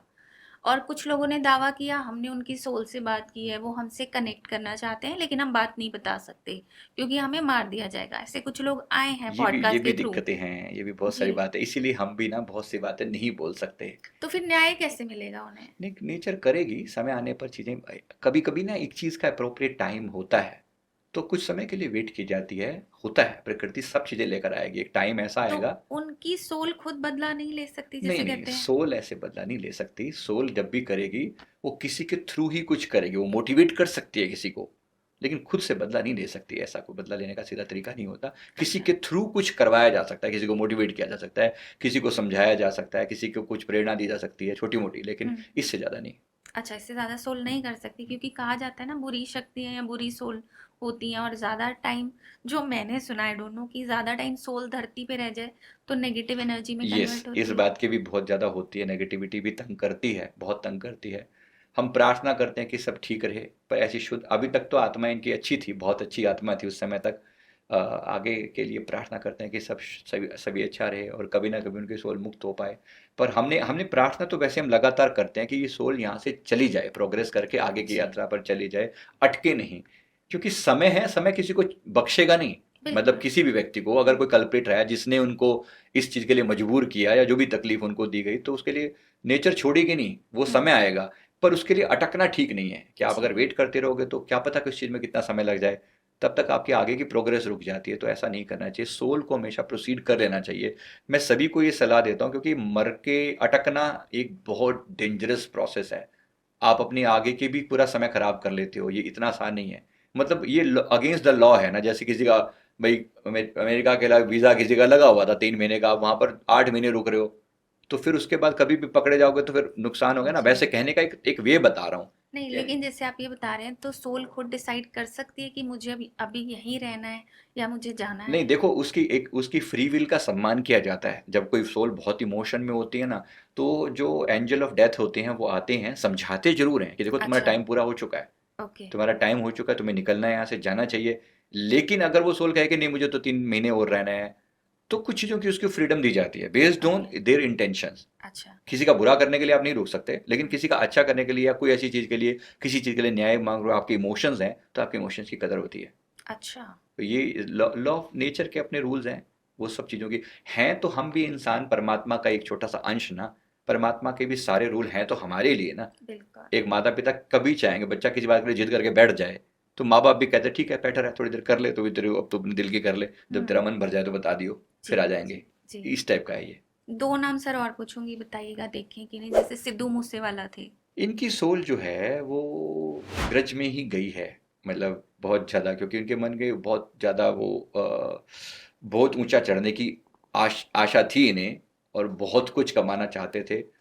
तो लेकिन वो पूरा टाइम नहीं कर पाए अपना, तो ग्रज ग्रज का मतलब गुस्से वाला भाव बहुत ज़्यादा है। हमने एक दो बार फील करके देखा उनकी सोल के बारे में, जी। तो बहुत गुस्से में एग्रेसिव रूप में थी वो सोल। अभी तो इतना ही पता है, इसके बारे में क्योंकि ज़्यादा नहीं। कहा भी ये जा रहा है कि किसी अपने ने ही मारा है, उन्हें पता था आने वाले हैं और कुछ ऐसा। तो ये जैसे ग्रज में है सोल, ये अनटाइमली गए हैं या इनकी जर्नी पूरी हो गई थी? ऐसा होता है कि आपकी अभी जर्नी पूरी नहीं हुई और जिसे अकाल मृत्यु बोलते हैं वो हो गई आपकी, ऐसा होता है? ये डिसाइड करना ये भी नेचर के ही हाथ में होता है। किसी के व्यक्ति के बारे में ये कहना कि ये मृत्यु काल थी या अकाल थी, ये हम नहीं बता सकते। अच्छा। नहीं, ये किसी इसके लिए पॉसिबल नहीं है, ये इतना आसान बात नहीं है। ये बहुत सी बातों के ऊपर पर्दा डाला जाता है, जो उसकी इंडिविजुअल उसकी स्टोरी है। हम हम्म। कोई भी व्यक्ति ऐसे बैठ के कोई भी ब्लफ कर दे कि हाँ नहीं मैंने देखा है ऐसा वैसा, हाँ। नहीं मैं ऐसा ब्लफ नहीं कर सकता। क्योंकि यहाँ पर सोशल मीडिया सर एक ऐसा प्लेटफॉर्म है ना, कोई भी अपनी कोई भी कुछ ओपिनियन भी दे बोल के देता जा है, सकता ठीक है। है, वो तो कोई भी बोलने वालों की कोई जी। कमी नहीं है, लेकिन जी। नहीं इनके बारे में मैं इतना। पर मैं वैसे कह रहा हूँ, हर एक्सीडेंट का मतलब ये नहीं होता कि वो जो सोल है वो अकाल मृत्यु को प्राप्त हुई है, नहीं ऐसा नहीं है। अच्छा। कुछ एक्सीडेंट भी लिखे होते हैं आपने किसी व्यक्ति को कभी एक्सीडेंट में मारा था, इस जीवन में चांसेस हैं कि अगर आप एक्सीडेंट में जाओ। अच्छा। लेकिन वो टाइम्ड है, वो ये नहीं है कि वो अकाल मृत्यु है। वो काल मृत्यु भी ऐसी हो सकती है। अब ये कोई डिसीजन हमारे हाथ में नहीं होता। ये डिसीजन हमारे अभी पीछे ना एक ये बड़ी वो घटना हुई थी यहाँ पर। एक ये गुड़गांव में एक लेडी जो है, एक एक बिल्डिंग की ना, एक बिल्डिंग का एक हिस्सा जो है वो टूट के धंस गया था, वो अंदर की तरफ गिरा था। एक बिल्डिंग है कुछ फेमस ही वहाँ पर। तो उसमें ये थोड़ी सी पुरानी बात हो गई, 4 से 5 साल पुरानी बात है। तो वो टुकड़ा, उसका बीच का कुछ हिस्सा जैसे टूट के ना नीचे गिरा था। कई फ्लोर की बिल्डिंग है। तो जिस फ्लोर पर वो गिरा था वहां पर 2 लोगों की मृत्यु हुई थी। उसकी सिस्टर हमारे साथ जुड़ी हुई थी, जिस लेडी की डेथ हुई उसकी सिस्टर हमारे साथ जुड़ी हुई थी। उसने पूछा कि मेरी सिस्टर को क्या हुआ है। तो उनकी सिस्टर जो हमें अब उनका हमने पास देखा था। अच्छा। उसमें हमें पता चला, क्योंकि उनकी फोटो वोटो हमारे पास थी ना, बिना फोटो के सब कुछ बताना पॉसिबल नहीं। उन्होंने पूछा था तो फिर हमने बताया। उसमें हमें देखा कि ये पिछले जीवन में एक इंजीनियर टाइप के थे। इंजीनियर टाइप, उस टाइम इंजीनियर नहीं कुछ और बोलते होंगे जो भी। मतलब ये था कि उस लैंड की कोई लैंड थी जिसका परीक्षण करने की इनकी ड्यूटी थी। ये पता लगाना कि ये लैंड सेफ है बिल्डिंग बनाने के लिए, कुछ बनाने के, घर बनाने के लिए सेफ है कि नहीं है। इन्होंने बिल्डिंग पता लगाई और पता लगा कि बहुत पोली जमीन है, सॉफ्ट है और ये उसके लायक नहीं है। अच्छा। लेकिन कुछ पैसों के लालच में उन्होंने उसको यस करके, साइन करके बना दिया। यस कर दिया कुछ लालच लेके कि भाई चलो यहाँ पे बना लो बिल्डिंग। जब वो बनाने लगे तो वहां पर कुछ 10-12 मजदूर, जो जमीन धंस गई और जब 10-12 लोग गिर के मर गए थे। इस जीवन में बिल्कुल सेम घटना इनके साथ हुई है कि वो एक पार्ट जो है बिल्डिंग का, एक पूरा हिस्सा जो ऐसे धंस गया और उसके कारण जो है 2-3-4 लोग मरे, जिसमें से एक ये थी। तो नेचर का अपना एक नियम है। जो चीज हमारे पब्लिकली मेरे सामने आई वो मैंने आपको बताई है। तभी सर ये कोट बना है, what goes around comes around. हाँ, इसमें ये बिल्कुल क्लियर है कि हर एक एक्सीडेंटल डेथ जो है वो अकाल मृत्यु हो ऐसा जरूरी नहीं है। ऑलरेडी लिखी वो हुई है ऐसा कि भी हो death सकता ऐसे है। ही हाँ, अब इसको होनी है। ऐसे ही जाना था क्योंकि ये अनेक लोगों की मृत्यु के रिस्पॉन्सिबल थे इस चीज के लिए। तो हमें फिर वैसा ही रिस्पॉन्स इसमें दिखाई पड़ा। जी। तो इनमें जो ये सेलिब्रिटीज इस जिंदगी में बनते हैं, आपने काफियों की आप पास्ट लाइफ में भी गए हैं, तो इनकी क्या पास्ट लाइफ कुछ ऑर्डिनरी लोगों से अलग होती है? उन्होंने ऐसा क्या किया होता है कि इस जन्म में सेलिब्रिटीज बनते हैं? जैसे आप देखो ना, कोई भी आज के टाइम में कोई सेलिब्रिटी कोई बहुत अलग से वो तो रहे नहीं है। छोटे मोटे लेवल के जो इन्फ्लुएंसर भी हैं, अगर आपके 1 मिलियन 2 मिलियन 4 मिलियन फॉलोवर हैं, तो कहने कोई छोटी मोटी सेलिब्रिटी तो सारे हो रहे हैं ना। नेचर आपको चांस दे रही है। हाँ, लेकिन जैसे क्रिकेटर्स का एक चार्म है या बॉलीवुड का एक चार्म है, नेम, फेम, सक्सेस, प्रॉस्पेरिटी, मतलब और ब्यूटी, एवरीथिंग इज देयर। तो उनका चार्म ही अलग है। नहीं, वो है बेशक। देखो ये भी अब वही है ना, जिसने अपनी जिस चीज के द्वारा लोगों को कुछ सुख दिया वो मल्टीप्लाई होकर मिल रहा है। मैंने आपको कोहली जी का एग्जांपल दिया, मैंने आपको मोदी जी का एग्जांपल दिया। इस तरह से ये सेलिब्रिटी, अब ये सेलिब्रिटी नहीं तो क्या है, मतलब इन्होंने वही दिया, मल्टीप्लाई कर करके दिया। हाँ। तो वो लौट कर आ रहा है। वही मैं आपसे पूछ रही हूँ, मतलब इनकी लाइफ जो पास्ट लाइफ थी, ऐसी क्या लाइफ थी कि इतना कुछ मिल रहा है इन्हें, कि वही इन्होंने गिविंग नेचर था, डेफिनेटली दिया। डेफिनेटली वही। आपके पास जो भी टैलेंट मौजूद है, आप उस टैलेंट के द्वारा दुनिया को सेवा कर रहे हो, दे रहे हो। तो अगली बार आप अपने लिए एंटाइटल कर रहे हो कि जितने ज़्यादा लोगों को आपने दिया, यही लोग आपके जीवन में, आप उनकी ब्लेसिंग, इनकी दुआएं आपको फिर अगले जीवन में और ऊंचा चढ़ाती चली जाएंगी। और एक समय के बाद जब आप लोगों के सामने एक स्टारडम के रूप में आते हो तो फिर वो डेफिनेटली फिर दुनिया के लिए बहुत बड़ा एग्जाम्पल हो जाता है। जो हमारी लाइफ है, मैं सपोज इस जन्म में फीमेल हूँ, नेक्स्ट जन्म जब मैं लेती हूँ तो क्या ये जरूरी है मैं फीमेल ही बनूंगी या मेल बनूंगी? और क्या कर्मों से भी एक मेल और फीमेल चूज किया जाता है? नहीं, डेफिनेटली बिल्कुल कर्मों से भी चूज किया जाता है और ये आपके पास चॉइस भी होती है। अच्छा, चॉइस होती यस, चॉइस होती है। आप बहुत सी बातों में देखो, प्रकृति आपकी हर बात को सुनती है बेस्ड ऑन, पहली बात तो सुनने के पीछे क्राइटेरिया क्या होता है वो भी जानना जरूरी है। नॉर्मली जब हम बहुत पुण्य कर्म करते हैं, शुभ कर्म करते हैं, समझो आप एक तरीके से स्पिरिचुअल लेवल पर आप अमीर होते जा रहे हो, जी। है ना। स्पिरिचुअल लेवल पर आपकी अमीरी और गरीबी आपके पुण्य कर्मों से जांची जा रही है, न कि आपके सांसारिक दौलत से। ठीक है, तो वहां पर आपके पास पुण्य है तो आपके पास चॉइस है ना। गरीब आदमी के पास कोई चॉइस नहीं है। राइट। तो वहाँ पुण्य वाले के पास चॉइस है कि आप कैसा जन्म चाहोगे, क्या चाहोगे। अब जैसे एक स्त्री का जन्म है तो वो पुरुष का जन्म क्यों लेना चाहेगी? हो सकता है उसके डिजायर्स हो, उसके मन में ऐसा रखा हो कि भाई जीवन में बहुत सारी लिमिटेशंस थी, एक फीमेल के फॉर्म में मैंने बहुत लिमिटेशन देखी, अब मुझे नहीं, I want to break free और मुझे अगला जीवन मेल का चाहिए। ठीक है, तथास्तु। मैंने बहुत लोगों को देखा है ये चेंज करते हुए, जेंडर चेंज होते हुए। इस जीवन से मैं गए तो मेल, फिर अगले जीवन में फीमेल, अगले जीवन में मेल, फीमेल, ऐसा बहुत बार होते हुए देखा है। दूसरा, इसमें ये भी होता है कभी कभी किसी खास बदला लेने के लिए या किसी और फीलिंग के लिए भी आप ऐसा करते हो। मेरे गुरुदेव ने मेरे सामने एक किस्सा बताया था। एक लेडी आई उन गुरुदेव के पास और वो कह रही कि मेरे हस्बैंड बाहर खड़े हैं और बहुत एग्रेसिव हैं, मैं अगर समय पे नहीं गई तो उनको कुछ दर्शन करके जाना था वापस। उन्होंने कहा मैं समय पर नहीं गई तो बहुत मेरे पर झगड़ा करेंगे। जी। गुरुदेव ने फरमाया कि एग्रेसिव वो नहीं है, एग्रेसिव तू है। तो पिछले जीवन में तू हस्बैंड थी और अच्छा। ये तेरी वाइफ हुआ करता था और तू इसको डंडों से मारती थी, लेकिन इस उसने आपने भक्ति करी, इस जीवन में आपको डंडे पड़ने चाहिए थे। मतलब अच्छा। एक्चुअली आप डंडों आपने इतना मारा था कि वो बदला लेने के लिए आया था, लेकिन है ना, इस बार क्योंकि आपने उसको मारा था कभी भी।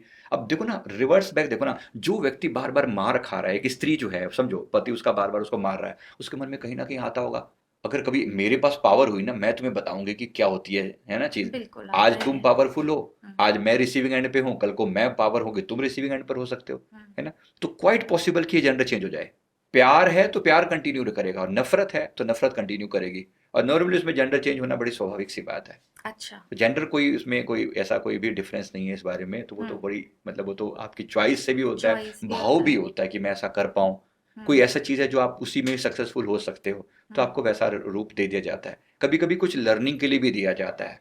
जैसे भगवान गौतम बुद्ध के समय में कुछ भिक्षु थे जो कि मेल थे ऑब्वियसली। तो पहले बाद में जब फीमेल्स इंट्रोड्यूस हुई, 10,000 मेल भिक्षु थे। अच्छा। जब फीमेल इंट्रोड्यूस हुई यानी कि भगवान ने भिक्षुणियों को भी अलाउ किया, तो वो भिक्षु देख के बड़े हैरान होते थे कि ये जो हैं कितनी आसानी से ये लेडीज जो हैं बड़ी जल्दी उनकी बातों को ऑब्जर्व कर लेती हैं और उनके भगवान उनके दर्शन करके ही उनके अंदर का जो आध्यात्मिक चेतना है जो ऊपर उठनी शुरू हो जाती है। जबकि हमें इतना टाइम हो गया, हम रूखे सूखे से बैठे रहते हैं और ये अपना आंसू बहाती हैं और अपना भगवान की नज़दीकी पा लेती हैं। जी। आखिर क्यों?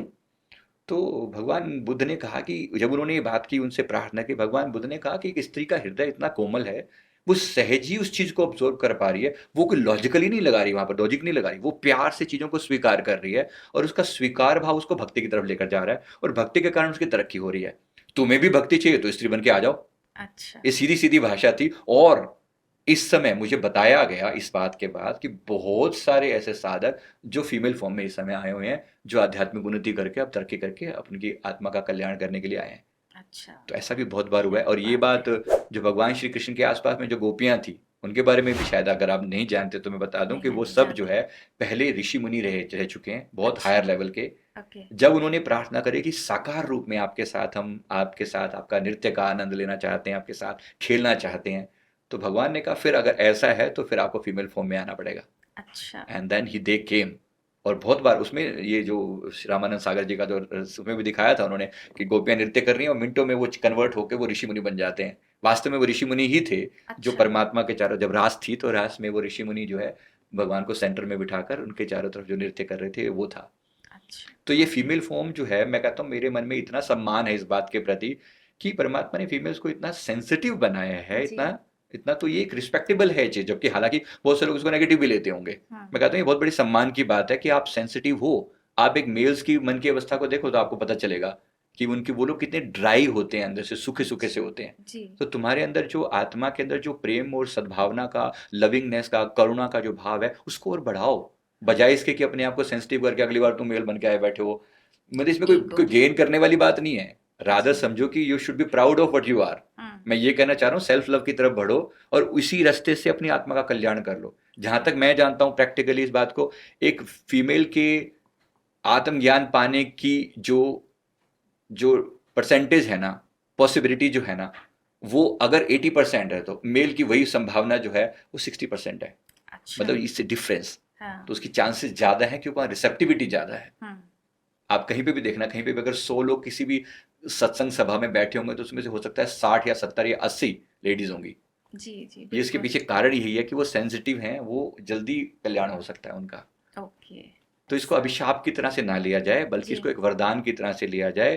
विमेन एम्पावरमेंट की बात करते हैं तो बहुत बड़ी चीज़ है। सम्मान पूर्वक कह रहा हूँ, सभी अपने आप का सम्मान करें, अपने गुणों का सम्मान करें, बजाय इसके कि ये सोच के कि हम कुछ और बन जाएंगे तो पता नहीं क्या हो जाएगा। औरत होना एक वरदान है। हाँ, एक वरदान के रूप में इसे लीजिए। राइट जी, ठीक है सर। आप पास्ट लाइफ में बहुत लोगों की गए हैं, जैसे हम बात करते ही आ रहे हैं, तो क्या कोई ऐसा केस आया है कि आपने देखा हो कि किसी और प्लैनेट पे ये बंदा पहले पैदा हुआ था, ऐसा कुछ ड्रामेटिक केस? बहुत सारे केस आए मेरे पास ऐसे।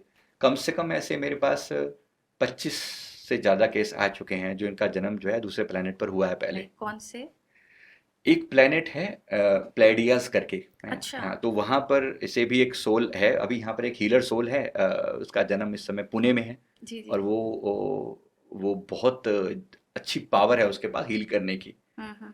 तो उसका जो पिछले जो उसकी जो सभ्यता थी जहाँ से वो आई है, प्लेडियंस बोलते हैं उनको। प्लेडियंस जो होते अच्छा। हैं वो हीलर सोल होती हैं। ओके। उनकी जो रेंज है वो हमारे यहाँ से बहुत हाई होती है, यानी कि उनके अंदर जो पावर है वो हमारे यहाँ से अर्थ की फ्रिक्वेंसी से काफ़ी ज़्यादा हाई होती है। ओके। ऐसी एक प्लेनेट है सीरियस बी प्लेनेट, तो ये एस अभी आई। एग्जिस्ट कर रहे हाँ, हैं ये एग्जिस्ट planet? कर रही है, मैं उनकी बात कर रहा हूँ। अच्छा। मैं उनकी बात कर रहा हूँ जो इस धरती पर हैं। हाँ। और नहीं खास ये प्लैनेट एग्जिस्ट ये कर रहे हैं प्लेनेट अभी? एग्जिस्ट करते हैं। अच्छा। हाँ, प्लेडियंस करके एक ग्रुप ऑफ तारों का एक तारामंडल है पूरा। हाँ जी हाँ जी। तो वहां पर उसकी बात मैं कर रहा हूँ।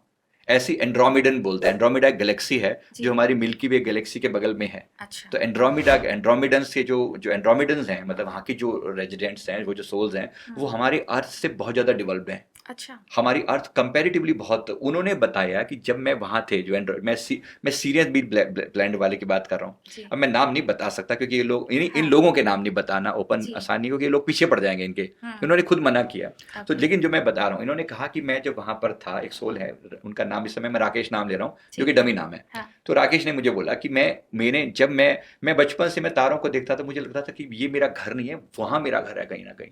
आई use to see the stars. मुझे लगता था कि मैं कहीं वहाँ कहीं मेरा घर वहीं ऊपर कहीं आकाश में है। और खुले आकाश में रहना और बिल्कुल अकेला रहना मुझे बहुत ज़्यादा पसंद था। ओके। तो उनके बारे में कहते कि फिर जब पास्ट देखा ना हमने इनका, पास्ट में हमने इनको देखा कि ये पूरा अपनी, इनको कहा कि ये जब अपनी वहाँ पे अपने प्लेनेट पर जब थे, तो इनको दिखाया गया कि जैसे अर्थ के बारे में बोला, एक ब्लू प्लेनेट वर्ड यूज़ किया उन्होंने कि अच्छा। ब्लू प्लेनेट है, वहाँ पे सफरिंग बहुत ज़्यादा है, वहाँ पे तकलीफ बहुत ज़्यादा है। वो इस समय ट्रांजिशन कर रही हैं, उनका ट्रांजिशन का टाइम है। उनकी सोल को अपलिफ्ट करने के लिए आप जाओ वहाँ पर।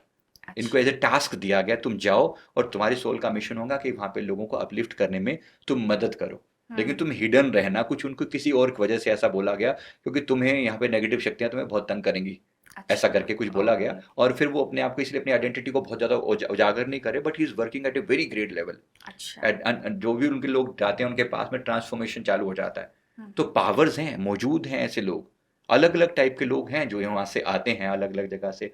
वीनस करके जो अपना हमारा शुक्र ग्रह है ना, हाँ। अब कहने को वहाँ पर सोल्स हैं, अगर आप माने नहीं माने ये उनकी आपकी हाँ, मर्जी हो बिकॉज हम सकती है। लोग के अकॉर्डिंग तो लाइफ ही नहीं हाँ, है। हम अपने हिसाब से देखेंगे तो फिजिकल ऐसी सब जगह पर लाइफ केवल विजिबल लाइफ है जरूरी नहीं है। अच्छा। बहुत जगह पर जो है, जैसे हम अपने अपने अपने देवी देवताओं को मानते हैं। अब देवी देवता कोई हमारी तरह थोड़ी कि ऐसे कपड़े पहन के बैठे होंगे, ऐसे हमारे जैसे दिखते होंगे, ऐसे जन्मते ऐसे मरते होंगे, ये खाते होंगे पीते होंगे, नहीं ऐसा नहीं है ना। हम उनके बारे में क्या जानते हैं? हाँ। उनके पास एक सूक्ष्म शरीर है। तो क्या सूक्ष्म शरीर और लोगों के पास नहीं हो सकता? सही। जो हायर वाले डायमेंशन में उनको फिजिकल बॉडी की जरूरत नहीं है। हाँ। तो मैंने आपको अलग अलग 2-3 प्लैनेट्स का बताया। ऐसे अलग अलग प्लैनेट से जो लोग आते हैं इस समय इस धरती पर, मुझे जितना पता है, कम से कम 5,000 से ज़्यादा सोल्स ऐसी हैं, कम से कम। ये मैं कम बोल रहा हूँ अभी। जी जी। कुछ और प्लैनेट से भी आए हैं जिनका एक सीरियस मिशन है, जो इस धरती को अलग अलग लेवल से लाकर अवेकन करने पर जोर दे रहे हैं। तो इसमें कुछ प्लैनेट से भी आते हैं ऐसे, जैसे हम जिसको हम प्लैनेट कह रहे हैं, ऐसे ही डिवाइन सीड भी एक वर्ड है, तो इसको इनके लिए हम स्टार सीड वर्ड यूज करते हैं, जो स्टार से आए हैं। हाँ, है ना। तो दूसरा जो वर्ड है वो है डिवाइन सीड। अच्छा। डिवाइन सीड का मतलब दिव्य लोकों से कोई आत्मा आई है। अच्छा। मतलब ऐसा भी पॉसिबल है कि जैसे किसी व्यक्ति का पिछला जन्म जो है वो शिवलोक में हुआ हो और वो इस समय यहाँ पर हो। शिवलोक भी तो एक दिव्य लोक है ना, जी। है ना। जैसे मैं सीरियस भी प्लेनेट की बात कर रहा हूँ या मैं एंड्रोमिडन की बात कर रहा हूँ, जब ये पॉसिबल है तो ये भी पॉसिबल है ना। तो ये भी है। तो ऐसा भी सोल है। ये मैं किसी व्यक्ति की बात बता रहा हूँ। नासिक में हमारे एक मित्र हैं जो आए हैं शिवलोक से। तो जैसे शिवलोक से आए हैं तो उन्होंने वहाँ की बातें इनको याद है, इन्होंने बताई? इन्होंने बताया कि मैं जब भी बचपन से, मैं जब से, अभी इनको प्रॉब्लम है ना, जब धरती के एक रूल है, धरती पे आते ही ना कुछ चीज़ों को पर्दा डाल दिया जाता है। एकदम आते आपको सब कुछ याद रहेगा ना, तो फिर आप पूरा कनेक्ट नहीं कर पाओगे यहाँ पर। जी। तो इन्होंने ये कहा कि मेरे को बाकी ऐसा लगता था जैसे सारी दुनिया पराई है, एकमात्र भोले बाबा मेरे अपने हैं। अच्छा। मतलब ही यूज टू से कि मैंने शुरू से ये देखा कि मेरे को बस भोले बाबा और माँ भगवती के लिए बाबा, ये मेरे माँ बाप हैं, बाकी सब जो है ना यहाँ पर कोई मेरा अपना नहीं है। ये मुझे शुरू से ऐसा लगता था। हालांकि मैं किसी को बोलता था, लोग पागल समझते थे कि ये क्या मजाक है, अभी तेरे मम्मी पापा ये सब, हम भी तो हैं, हम कोई मर गए हैं क्या तू ऐसी तो बोल वो। बट ठीक है, आपका प्यार हो सकता है, वो एक अलग बात है ना। आप कह सकते हो भगवान मेरे माता पिता जैसे हैं, वो एक अलग बात है ना। लेकिन ये कहना कि उनके अलावा मेरा कुछ है ही नहीं और बिल्कुल एकांत में रहना, भीड़ भाड़ से बिल्कुल अलग नेचर है। अब कोई पूछे, जब भी उनका पास देखा तो बस क्राइंग लाइक एनीथिंग, जब उसने देखा कि अच्छा, मैं उस एक्चुअली लोक में था, शिवलोक में थे। हाँ मैं गण था, मैं उनके पास रहा हूँ, मैं उनके नज़दीक रहा हूँ, मैंने उनकी सेवा करी है, मैंने उनकी पर्सनल लेवल पर उनसे बातचीत करता था, ऐसे खड़े होकर मेरे को आदेश दे रहे हैं कि तो ये काम करके आओ, वो करके आओ, ऐसा करो। भगवान स्वयं। हाँ, भगवान स्वयं आदेश दे रहे हैं। फिर उन्होंने कहा कि कुछ लर्निंग लेने के लिए हमें बोला गया, कुछ छोटी सी मिस्टेक भी थी इनकी और वो बताई गई कि इस मिस्टेक के कारण तुम्हें एक बार फिर धरती पर जाओ और भोले बाबा के नाम का प्रचार करो, लोगों की हीलिंग भी करो और अपनी इस गलती को भी सुधार करो। ऐसा जी करके जी। उनको बोला गया और इस जीवन में वो आकर सेवा कर रहे हैं, इज डूइंग दैट। अरे वाह, मतलब ये तो कमाल है कि उस लोक से यहाँ आए हैं। आप में से मैं कहता हूँ बहुत से छुपी हुई आत्माएं हो सकती हैं, कौन जाने कि आप स्टार सीड हो, कौन हाँ, जाने कि आपके जो व्यूअर्स में से कुछ लोग स्टार सीड हो। मैं कुछ सिम्टम मैंने बताए हैं अपने चैनल पे भी बताया, दो चार बातें मैं फिर बता देता हूँ डिवाइन सीड और स्टार सीड में। एक सर छोटा सा एक एक लाइन में स्टार सीड क्या होता है और डिवाइन सीड कौन होते हैं, ये और देखो बता दीजिए। दोनों का वास्तविक अर्थ वही है, मैंने बताया ना, स्टार का मतलब एक प्लैनेट है जिसको हम जानते हैं, जो फिजिकली गैलेक्सी एग्जिस्ट में करता है कहीं ना, से, हाँ। वो एग्जिस्ट करता है कहीं ना कहीं। एंड्रोमेडा गैलेक्सी है, वहाँ के कुछ रेजिडेंट प्लैनेट्स है जहाँ से लोग आ सकते हैं ना, जी जी ये जी। इनको स्टार सीड बोल देते हैं। जो डिवाइन सीड है ना, डिवाइन सीड दिव्य लोक, जैसे मैंने कहा शिव लोक है, विष्णु लोक विष्णु है, लोक है। ऐसे ही शनि लोक है, सूर्य अच्छा। लोक है, ब्रह्म लोक है, पितृलोक है, यहाँ से भी तो कुछ आत्माएं आ सकती हैं ना। बिल्कुल। अब उनकी भी कुछ अपने सिम्टम्स हैं, मैं जो बता रहा हूँ। अभी किसी मैंने जैसे अभी आपको एग्जैक्ट एग्जांपल दिया शिवलोक का, हम्म तो शिवलोक से आई हुई एक आत्मा अपने बारे में ऐसे एक्सपीरियंस बता रही है। हम्म। मैंने एक और सोल का एग्जांपल भी रिसेंट में, हमारे पास एक लेडी आई थी, उन्होंने कहा कि मैंने स्वयं जो है, मैंने उस हद तक भी, मैंने बैकुंठ लोक में, बैकुंठ धाम में मैंने स्वयं जो है श्री जी यानी राधा रानी जी की मैंने सेवा अपने हाथों से की हुई है। अरे मैं वाह, उस लेवल तक उनके पास थी। उन्होंने कहा कि मैं उनका श्रृंगार मैं अपने हाथों से मैंने किया हुआ है। क्या फिर बात है। हमने पूछा कि गड़बड़ कहाँ हुई, कहाँ गलती हुई कि जो आज आपको यहाँ आना पड़ा। उसकी उस लेडी ने जैसे ही ना हमारे सेंटर पे प्रवेश किया ना, आते ही शी स्टार्टेड क्राइंग।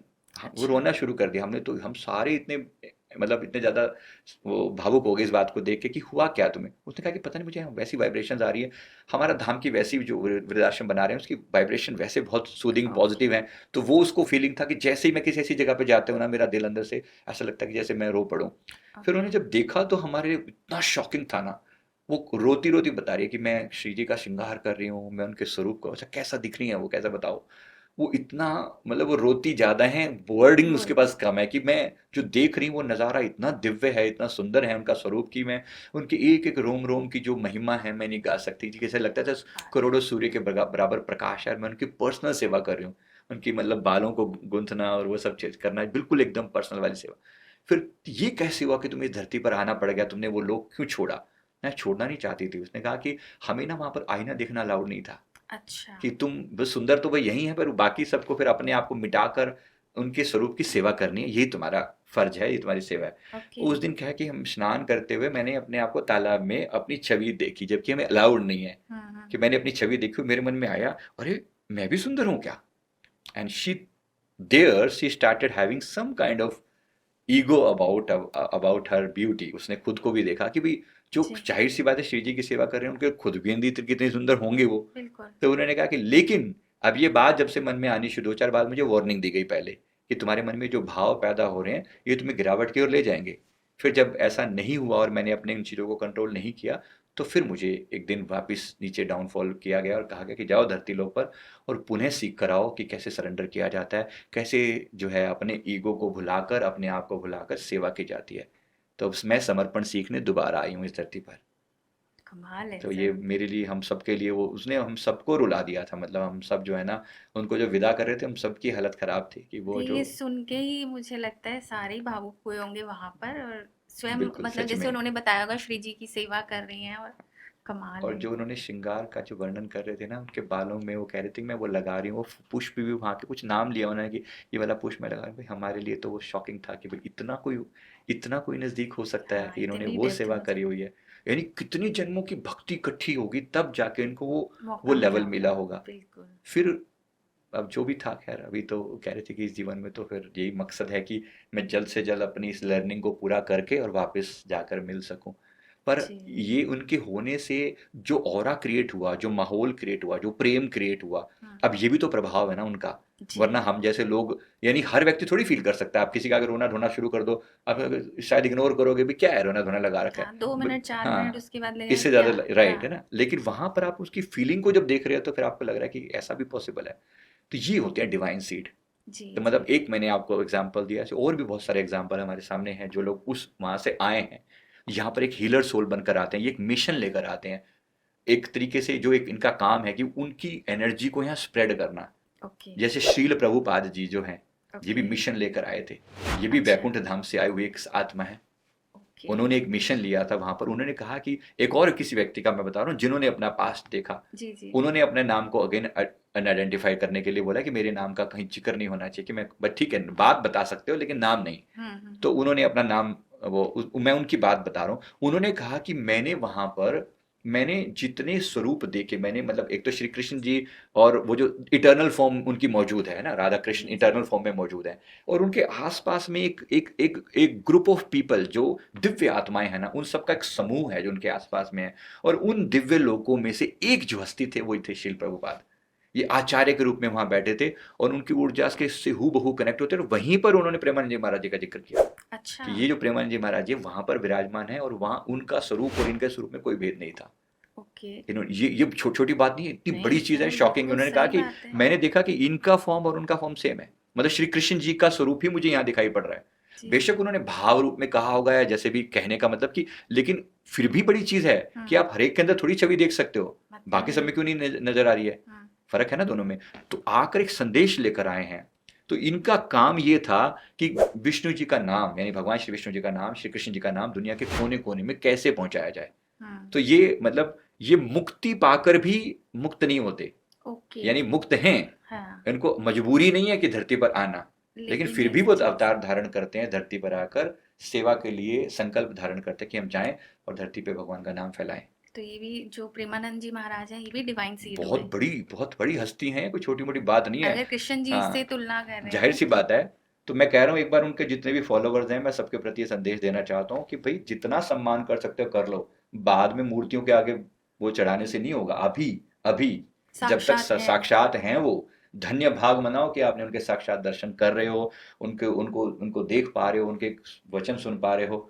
बाद में तो फिर सिर्फ बातें रह जाती हैं। तो अभी तो पॉसिबिलिटी है, और कदर करो, जीते जी किसी कदर होना बहुत बड़ी बात है। बिल्कुल ऐसी हस्तियां बार बार नहीं आती। सच बात है जी।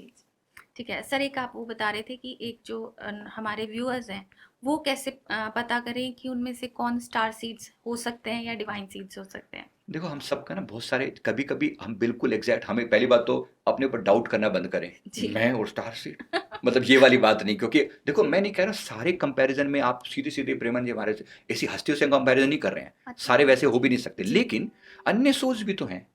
कौन जाने आप भी एक पर्पज लेकर आए, मैं भी एक पर्पज लेकर आया हूँ, है ना। आपके भी बहुत से लोग ऐसे होंगे जो पर्पज लेकर आए हैं अपना, और कर भी रहे हैं। आप देखो ऐसी 2-3 बातों से आप अपने सिम्टम मैच करके देखो। पहली बात, आपको अकेले रहना बहुत ज्यादा अच्छा लगता है। यू स्टार्ट, मतलब आपको कहीं ना कहीं लगता है कि मैं जैसे इस धरती पर एक फॉरेनर की तरह से हूँ। मैं पता नहीं, मैं अपने बचपन से शुरू से अपनी मम्मी माता जी से पूछा करता था कि मैं मम्मी से कि भाई दुनिया ऐसी क्यों है जैसी ये है, मतलब काइंड ऑफ। मैं एक कुछ बेसिक सी बात है जो शुरू से वो लगती थी, अकेले किसी नदी के किनारे बैठे शून्य में निहार रहे हैं। एक बच्चे से उम्मीद नहीं कर सकते आप, 8-9 साल का बच्चा ऐसे नदी के किनारे बैठा हुआ है, घंटों तक वैसे बैठ के शून्य में देख रहा है, नहीं ऐसे नहीं। तो ऐसे बहुत सी बातें जो आपको शुरू से, आपको स्क्रिप्चर्स बहुत गहरे अच्छे लगते हैं। कौन जाने आपका क्या उद्देश्य हो, आपको लगता है कि आप दुनिया का दुख, किसी को दुखी देख के ना आपका अंदर ऐसे ऐसे आंदोलन होने लगता है कि जैसे मैं इसका दुख कैसे दूर करूं। आप डेफिनेटली एक डिवाइन सीड हो सकते हो।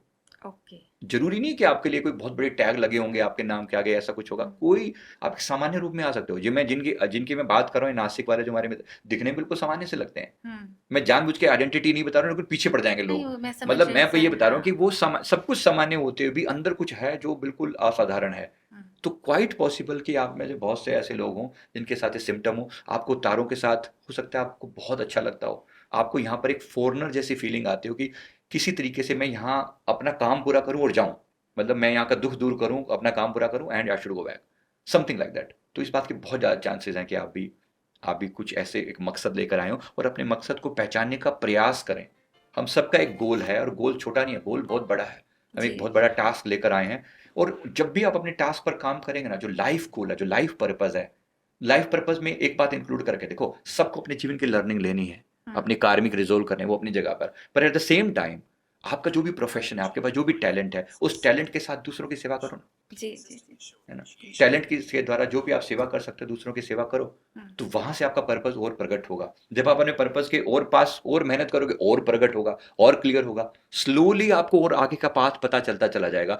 एक चीज से शुरू करना, मतलब जो जिस चीज में आपको करते हुए बहुत खुशी होती है ना, कीप डूइंग दैट।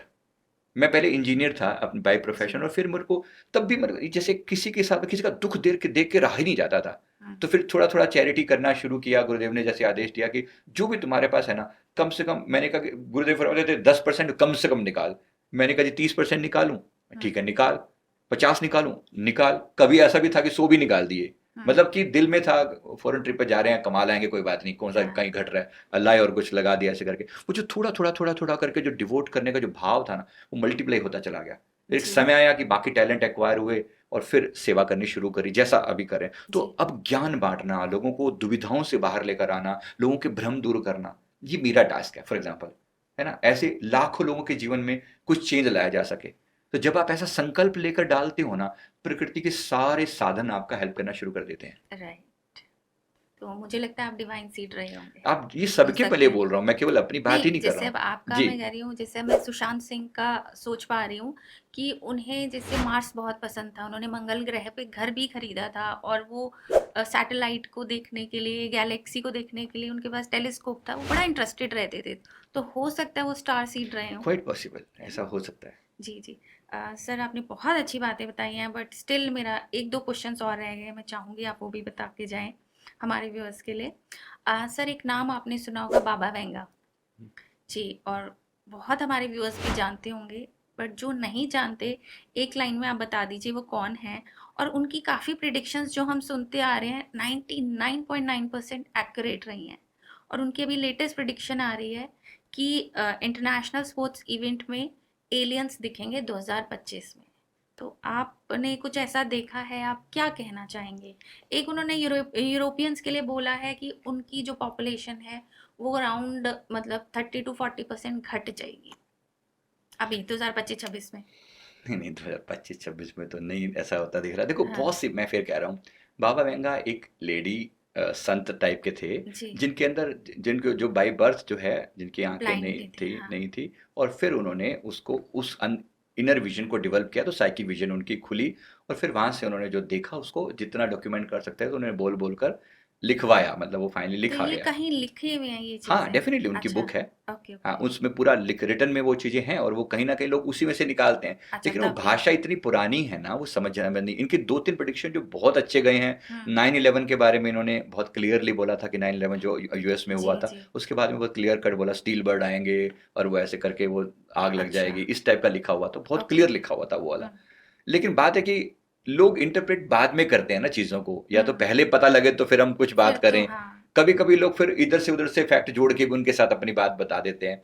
तो मैंने देखा है कि 70-80% तक बातें उनकी ठीक हैं। हम्म, कुछ मैंने उनकी किताब भी ऑथेंटिक पढ़ने की कोशिश करी। बुल्गारिया की वेबसाइट है जहाँ के जी ये थे, जी, हाँ, उसकी वेबसाइट पे कुछ कुछ वहाँ की एक इनकी वेबसाइट किसी ने बनाई हुई है, पर वो कितनी ऑथेंटिक है इस बात के बारे में कुछ कहना बड़ा मुश्किल है। अच्छा, तो कहने का मतलब है कि है तो एक अच्छी हस्ती रहे हैं, और लेकिन बाकी जो सारा कुछ उनके नाम पे चलता है वो जरूरी नहीं है कि सही है। बहुत सारा अभी सोशल मीडिया का जमाना है, बहुत सारे लोगों ने फ्रॉड कर दिया, बाबा वेंगा ने ऐसा कहा था। हाँ देखो आपको किसने बता कहाँ रेफरेंस दे रखी है। हाँ। तो बहुत से लोग फ्रॉड भी कर रहे हैं, तो वो जी, जरूरी नहीं है।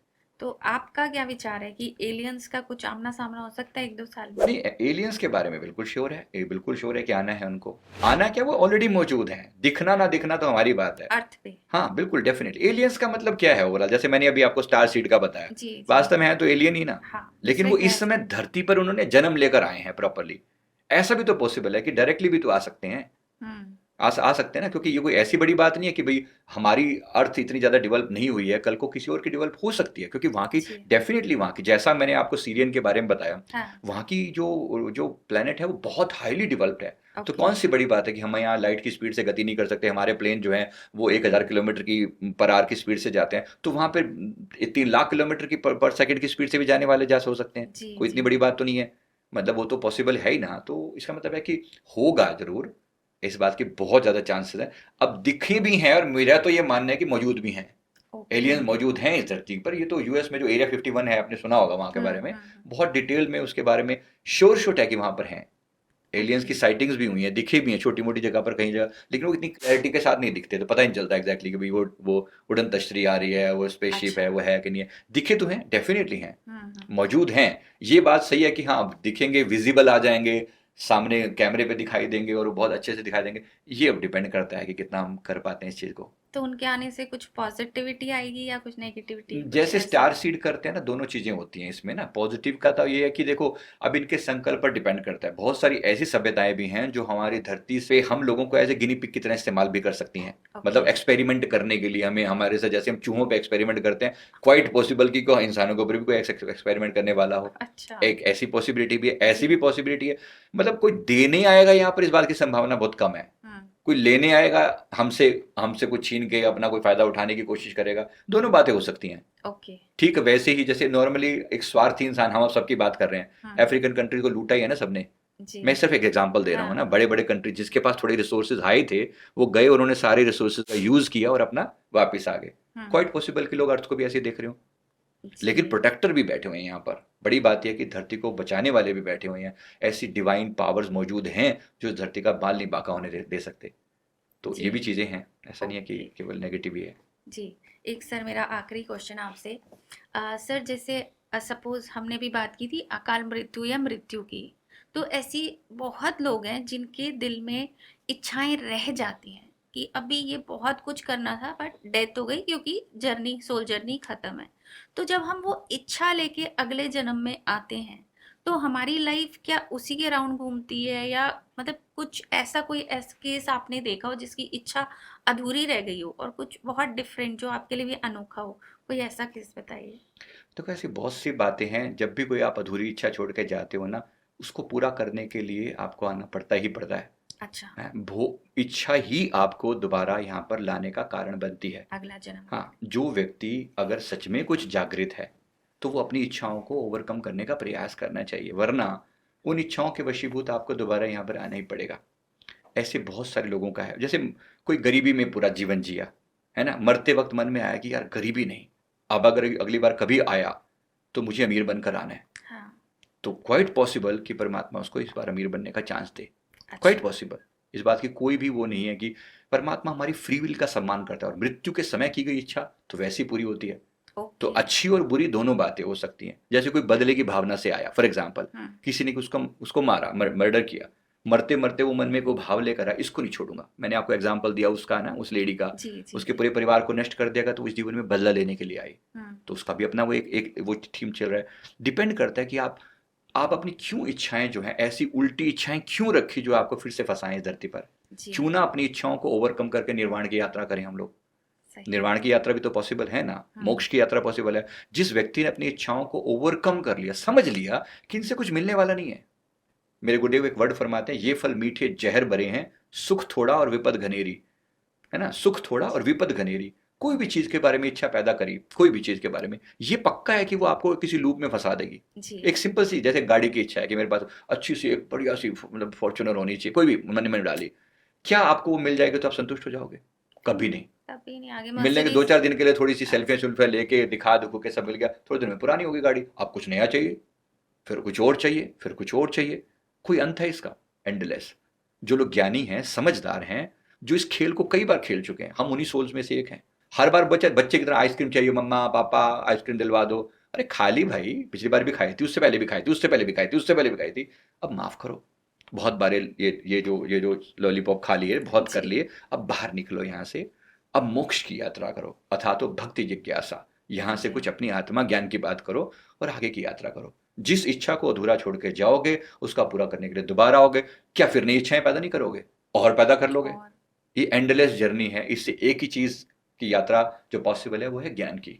समझो, भक्ति और प्रेम से अपनी आत्मा को जागृत करो और इतना अवेकन करो कि इस काल चक्र में दोबारा आना ही ना पड़े, है ना। उसके लिए ही भक्ति का रास्ता है, प्रेम का रास्ता है, ज्ञान का रास्ता है। निकलो धीरे धीरे समझ के साथ। मैंने जितनी भी बातें आपको बताई, अंत का जो कंक्लूजन ये है कि मुक्ति जरूर होनी चाहिए, मोक्ष की यात्रा की बात, अथा तो भक्ति जिज्ञासा, अथा तो मुक्ति जिज्ञासा, लास्ट में मुक्ति की बात होनी चाहिए ना, कि मैं कैसे निकलूं इस साइकिल से, मैं इस जेल खाने से बाहर कैसे निकलूं। इसके लिए समझना होगा कि जेल खाना है। पहली बात तो आप जेल खाने में क्यों जाना चाहोगे, मुझे तो वहां पे लॉलीपॉप लेना है, बचकानी सी बात है ना।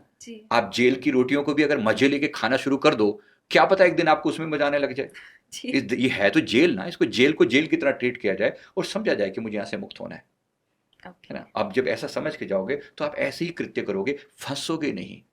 मैं इस जीवन में ऐसा ही संदेश लेकर आया हूँ, फंसने का नहीं, कहीं पर भी करना है चीजों के आराम से, इतना कि जैसे इस्तेमाल किया लेकिन अपनाया नहीं। Use it but don't own it. Use किया लेकिन मेरा है ये भाव हटा दिया बीच में से, ठीक है, यूज के लिए कोई बुराई नहीं है, किया लेकिन मन में नहीं बसाया। ये नहीं बैठ के सपने देख रहा हूँ हाय ऐसा होता, इससे और बेटर मिल जाता, ये हो गया तो फिर इच्छा पैदा होगी। जब आप समझ गए ना, ठीक है it's okay, I use it, हो गया, डन। चाय पी, कॉफी की गिलास साइड में रख दिया, अब उसकी तरफ देखने के बाद थोड़ी है कि चाय कैसी थी, कॉफी कैसी थी, ये अब उसको पकड़ के बैठोगे तो फिर फंस जाओगे। तो ग्रीडीनेस खत्म करके जब आप थोड़ी ज्ञान की यात्रा पर आते हो तो मोक्ष की यात्रा अपने आप शुरू हो जाती है। प्रत्येक व्यक्ति कोशिश करे 1-1.5 घंटा अपनी आत्मा के कल्याण पर लगाए, ये जाने कि ये पूरा खेल जो है खत्म होने वाला है एक दिन, और हो मृत्यु आए इससे पहले पहले मैंने अपनी इच्छाओं को ओवरकम कर लिया तो मोक्ष हो गया। मृत्यु आई और उससे पहले इच्छाएं खत्म हो गई तो मोक्ष, और इससे अगर इच्छाएं बची रह गई और मृत्यु आ गई तो अगला जन्म तय है। उसी चीजों को लेके फिर चले आओगे, फिर कब एंड होगा, फिर कौन समझाने वाला होगा कि नहीं होगा, हु नोस। अगर अभी भी आपको बात समझ में आ गई हो तो यात्रा शुरू कर देना जी। मतलब ऐसा ना हो कि अटक जाओ फिर से। हर बार ऐसे दोस्त नहीं मिलेंगे, ऐसे समझाने वाले नहीं मिलेंगे, हर बार आपकी चेतना इतनी जागृत होगी, कोई गारंटी नहीं। अब से और 200 साल बाद ये धरती की कंडीशन वर्स्ट होती चली जा रही है ना, कलयुग की तरफ, एंड की तरफ जा रही है ना अभी धीरे धीरे करके। तो कंडीशन कोई अच्छी नहीं होने वाली। मेरा अगला जन्म 2073 में होना है, 2073 में। हाँ, तो उस समय स्थिति, मेरे गुरुदेव अभी मुझे उसके लिए तैयार कर रहे हैं कि देखियो स्थिति और खराब होती जाएगी डे बाय डे। अभी तो यही जीवन अभी अच्छा खासा है, अभी तो जीना है इसको, लेकिन ये बता रहे हैं कि डे बाय डे कितनी स्थिति बदतर होती जा रही है, तो अपने आप को तैयार करना और वर्स्ट टाइम के लिए। तो आप अगले जन्म में आपने क्या देखा, आप क्या बनेंगे, यही हीलर या अब क्या बनेंगे ये तो देखो अभी चीजें चल रही हैं, वो बनेंगे, डिसाइड सब कुछ नहीं है, बट हाँ काम ऐसे रहेगा, अवेकन करना, क्योंकि ये एक डिवाइन वाला एक टास्क है जो दिया गया है, जितना जगा सकते हो, जितना आपकी रेंज में है। ठीक है, मैं सारी दुनिया का तारणहार नहीं हूँ, मैं एक सेवक हूँ, तो सेवक को सेवक की भाषा से जितने लोग मेरी रेंज में हैं, शायद मैं उनको थोड़ा सा 0.1% उनके जीवन में चेंज ला सकूँ तो मैं सोचूंगा कि बड़ा काम हो गया। बस ऐसा प्रयास जारी रहना चाहिए, हर व्यक्ति अपना एक टास्क लेकर आए, टास्क पूरा करके पूरा अपना वापस लौट चलें। फंसने के लिए नहीं आए हैं यहाँ पर। इस लूप में अगर आए हैं तो जेल में कोई जेलर की तरह भी आ सकता है और जेल में कैदी की तरह भी जा सकता है। हम आएंगे यहाँ पर एक जैसे हम अभी भी कई बार जेल में जाते हैं, मोटिवेशन स्पीकर की तरह से जाते हैं। करनाल में गए थे एक जेल में, तो वहाँ पर ऐसी ही क्लास लेकर आए, तो वो भी पॉसिबिलिटी है कि आप इस संसार रूपी जेल में भी एक टास्क लेकर आए हैं, एक काम करने के लिए, शायद यहाँ से किसी की मुक्ति करवा सकें। अच्छा, तो आपने अपनी डेथ भी देखी है? वो भी देखी है, तो वो कितना मतलब लाइफ और डेथ अभी टाइम है 2048 तक गुरुदेव ने बताया कि टाइम है। अच्छा, तो देखते हैं कितना कर सकते हैं, जितना समय है। और ये जो इन बिटवीन टाइम आएगा 2048 टू 2073, इसमें सोल की क्या जर्नी रहती है? इसमें सोल की जर्नी अगले देखो हर एक का अपना अपना वो लेवल होता है। जैसे बाकी जो सबकी आत्माओं का एक वो होता है कि एक तो हिसाब किताब होता है पिछले जीवन का, एक जिसको हम बोलते हैं कि एनालिसिस होता है, जहाँ पर आपके सारे पुराने हिसाब किताब चेक किए जाते हैं। तो सोल कॉन्ट्रैक्ट के हिसाब से आपकी लाइफ का रिव्यू होता है, इसे लाइफ रिव्यू बोलते हैं। तो क्या क्या टास्क दिए गए थे, क्या क्या तुम टिक करके आए हो, और कौन कौन से पेंडिंग रह गए, और उनके बेसिस पे आपका अगला जीवन फिर डिसाइड होता है। अच्छा, तो ये उस जर्नी में होता है। और जो थोड़ी सी हायर लेवल की सोल होती हैं, थोड़े अच्छे लेवल की, उनको ट्रेनिंग भी दी जाती है। आप कहो कि देखो मेरे को धरती पर जाना है, आपको जैसे मान लो आपको गरीबी का जीवन, गरीबी लोगों के बीच में उनका उत्थान करना है, आपको कि मुझे इस चीज़ का एक्सपीरियंस नहीं है, तो फिर वो आपको पूरी थियोरेटिकल नॉलेज वहाँ पर देंगे, पहले बताएंगे। अच्छा, कि ऐसे ऐसे ऐसे करके ये चीज़ें ऐसे डील की जाती हैं, इन लोगों की साइकोलॉजी ऐसी होती है, इनको ऐसे समझाना है, ऐसे समझाना है। मुझे बहुत अच्छे से याद है, गुरुदेव ने एक बार मुझे दिखाया था कि वहाँ पर जो ट्रेनर्स हैं ना, तो वहाँ पर स्वयं नारद जी कई बार ट्रेनिंग देने आते हैं। He is one of the trainer. Ganpati Bappa एक ट्रेनर हैं, हनुमान जी एक ट्रेनर की तरह से आए हैं कई बार वहाँ पर। तो उन्हें मुझे पूरा एक बार सीन पूरा दिखाया था कि ये सब ट्रेनिंग देते हैं अलग अलग फील्ड की, जिस फील्ड के वो मास्टर हैं। जैसे हनुमान जी जो है सेवा और भक्ति के परिचायक हैं, तो उनका लाइफ ही सबसे बड़ी ट्रेनिंग है। और खुद आके अपने बारे में देखो, वो घटना में मैंने ऐसा किया था, देखो तुम भी ऐसा अगर सिचुएशन आए तो ऐसा करना, ऐसा करिए। वो सब ट्रेनिंग देते हैं, वो सिखाते हैं, वो लर्निंग देते हैं। आप उनसे प्रार्थना करोगे जी थोड़ा साथ देना, नीचे जाऊं तो भुला मत देना। तो ये वो भी प्रॉमिस करते हैं कि I will make sure that you will when you will be there I will take care of you. तो आप उन्हें कह सकते हो कि भाई मेरी टेक केयर करना। जो लोग करते हैं उनके जीवन में रिमाइंडर भी दिए जाते हैं।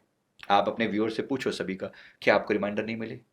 कि आपको बार बार जगाने के लिए जब जब कोई ना कोई किसी ना किसी रूप में अवेकनिंग कॉल आई है ना, जब ये एंजेलिक नंबर दिखते हैं 1111 2222 777, ये अवेकनिंग कॉल होती है ये। अच्छा, ये अवेकनिंग हाँ, कॉल्स मतलब आपको याद दिलाया जा रहा है कि भाई कहाँ सोए आपका पड़े कोई हो। पर्पस है। हाँ, कहाँ सोए पड़े हो। जीवन में 000 बार बार दिखना।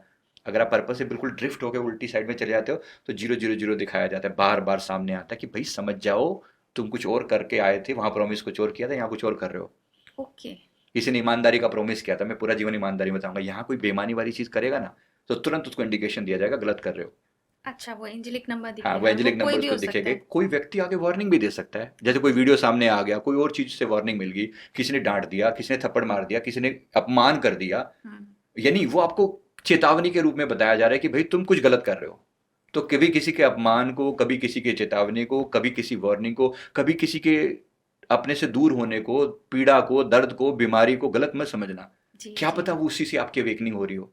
अच्छा, तो हर चीज आपको जगाने के लिए है। जब तक आप एक अवेकन होकर अच्छे लेवल पर नहीं पहुंच जाते तब तक नेचर आपको बार बार तैयार करती है। रिमाइंडर तो इग्नोर नहीं करना, धन्यवाद देना कि आपके जीवन में कोई शुक्र है कि कोई रिमाइंडर दे रहा है। जी, वरना तो क्या पता आप जीवन को कैसे बर्बाद करके निकल लेते। सही। आए थे कुछ और पर्पज लेके, जब फाइनली जब आपका लाइफ रिव्यू होगा तो ऐसे आपके टास्क लिखे रहते हैं, ये टास्क ये टास्क, ये धरती पर जाकर ऐसे रिश्तों को निभाने का ट्रेनिंग लेनी है, क्या ये टिक है, हाँ या ना। और उसके आगे नहीं, अगर क्रॉस हो गया ना, कौन कौन से रिश्ते में तुमने ढंग से निभाया है। माता पिता के साथ टिक, पत्नी के साथ क्रॉस, भाई के साथ क्रॉस, मतलब अब यहाँ गड़बड़ होगी। जो क्रॉस हो गए ये अगले जीवन का आपका फिर से लाइफ प्रोजेक्ट बना दिया गया, ये आपका लाइफ गोल बना दिया गया। अगली बार जाना, ये फिर लर्निंग लेना। अच्छा, अब ये कब लर्निंग कंप्लीट होगी ये डिपेंड करता है, पता नहीं कब।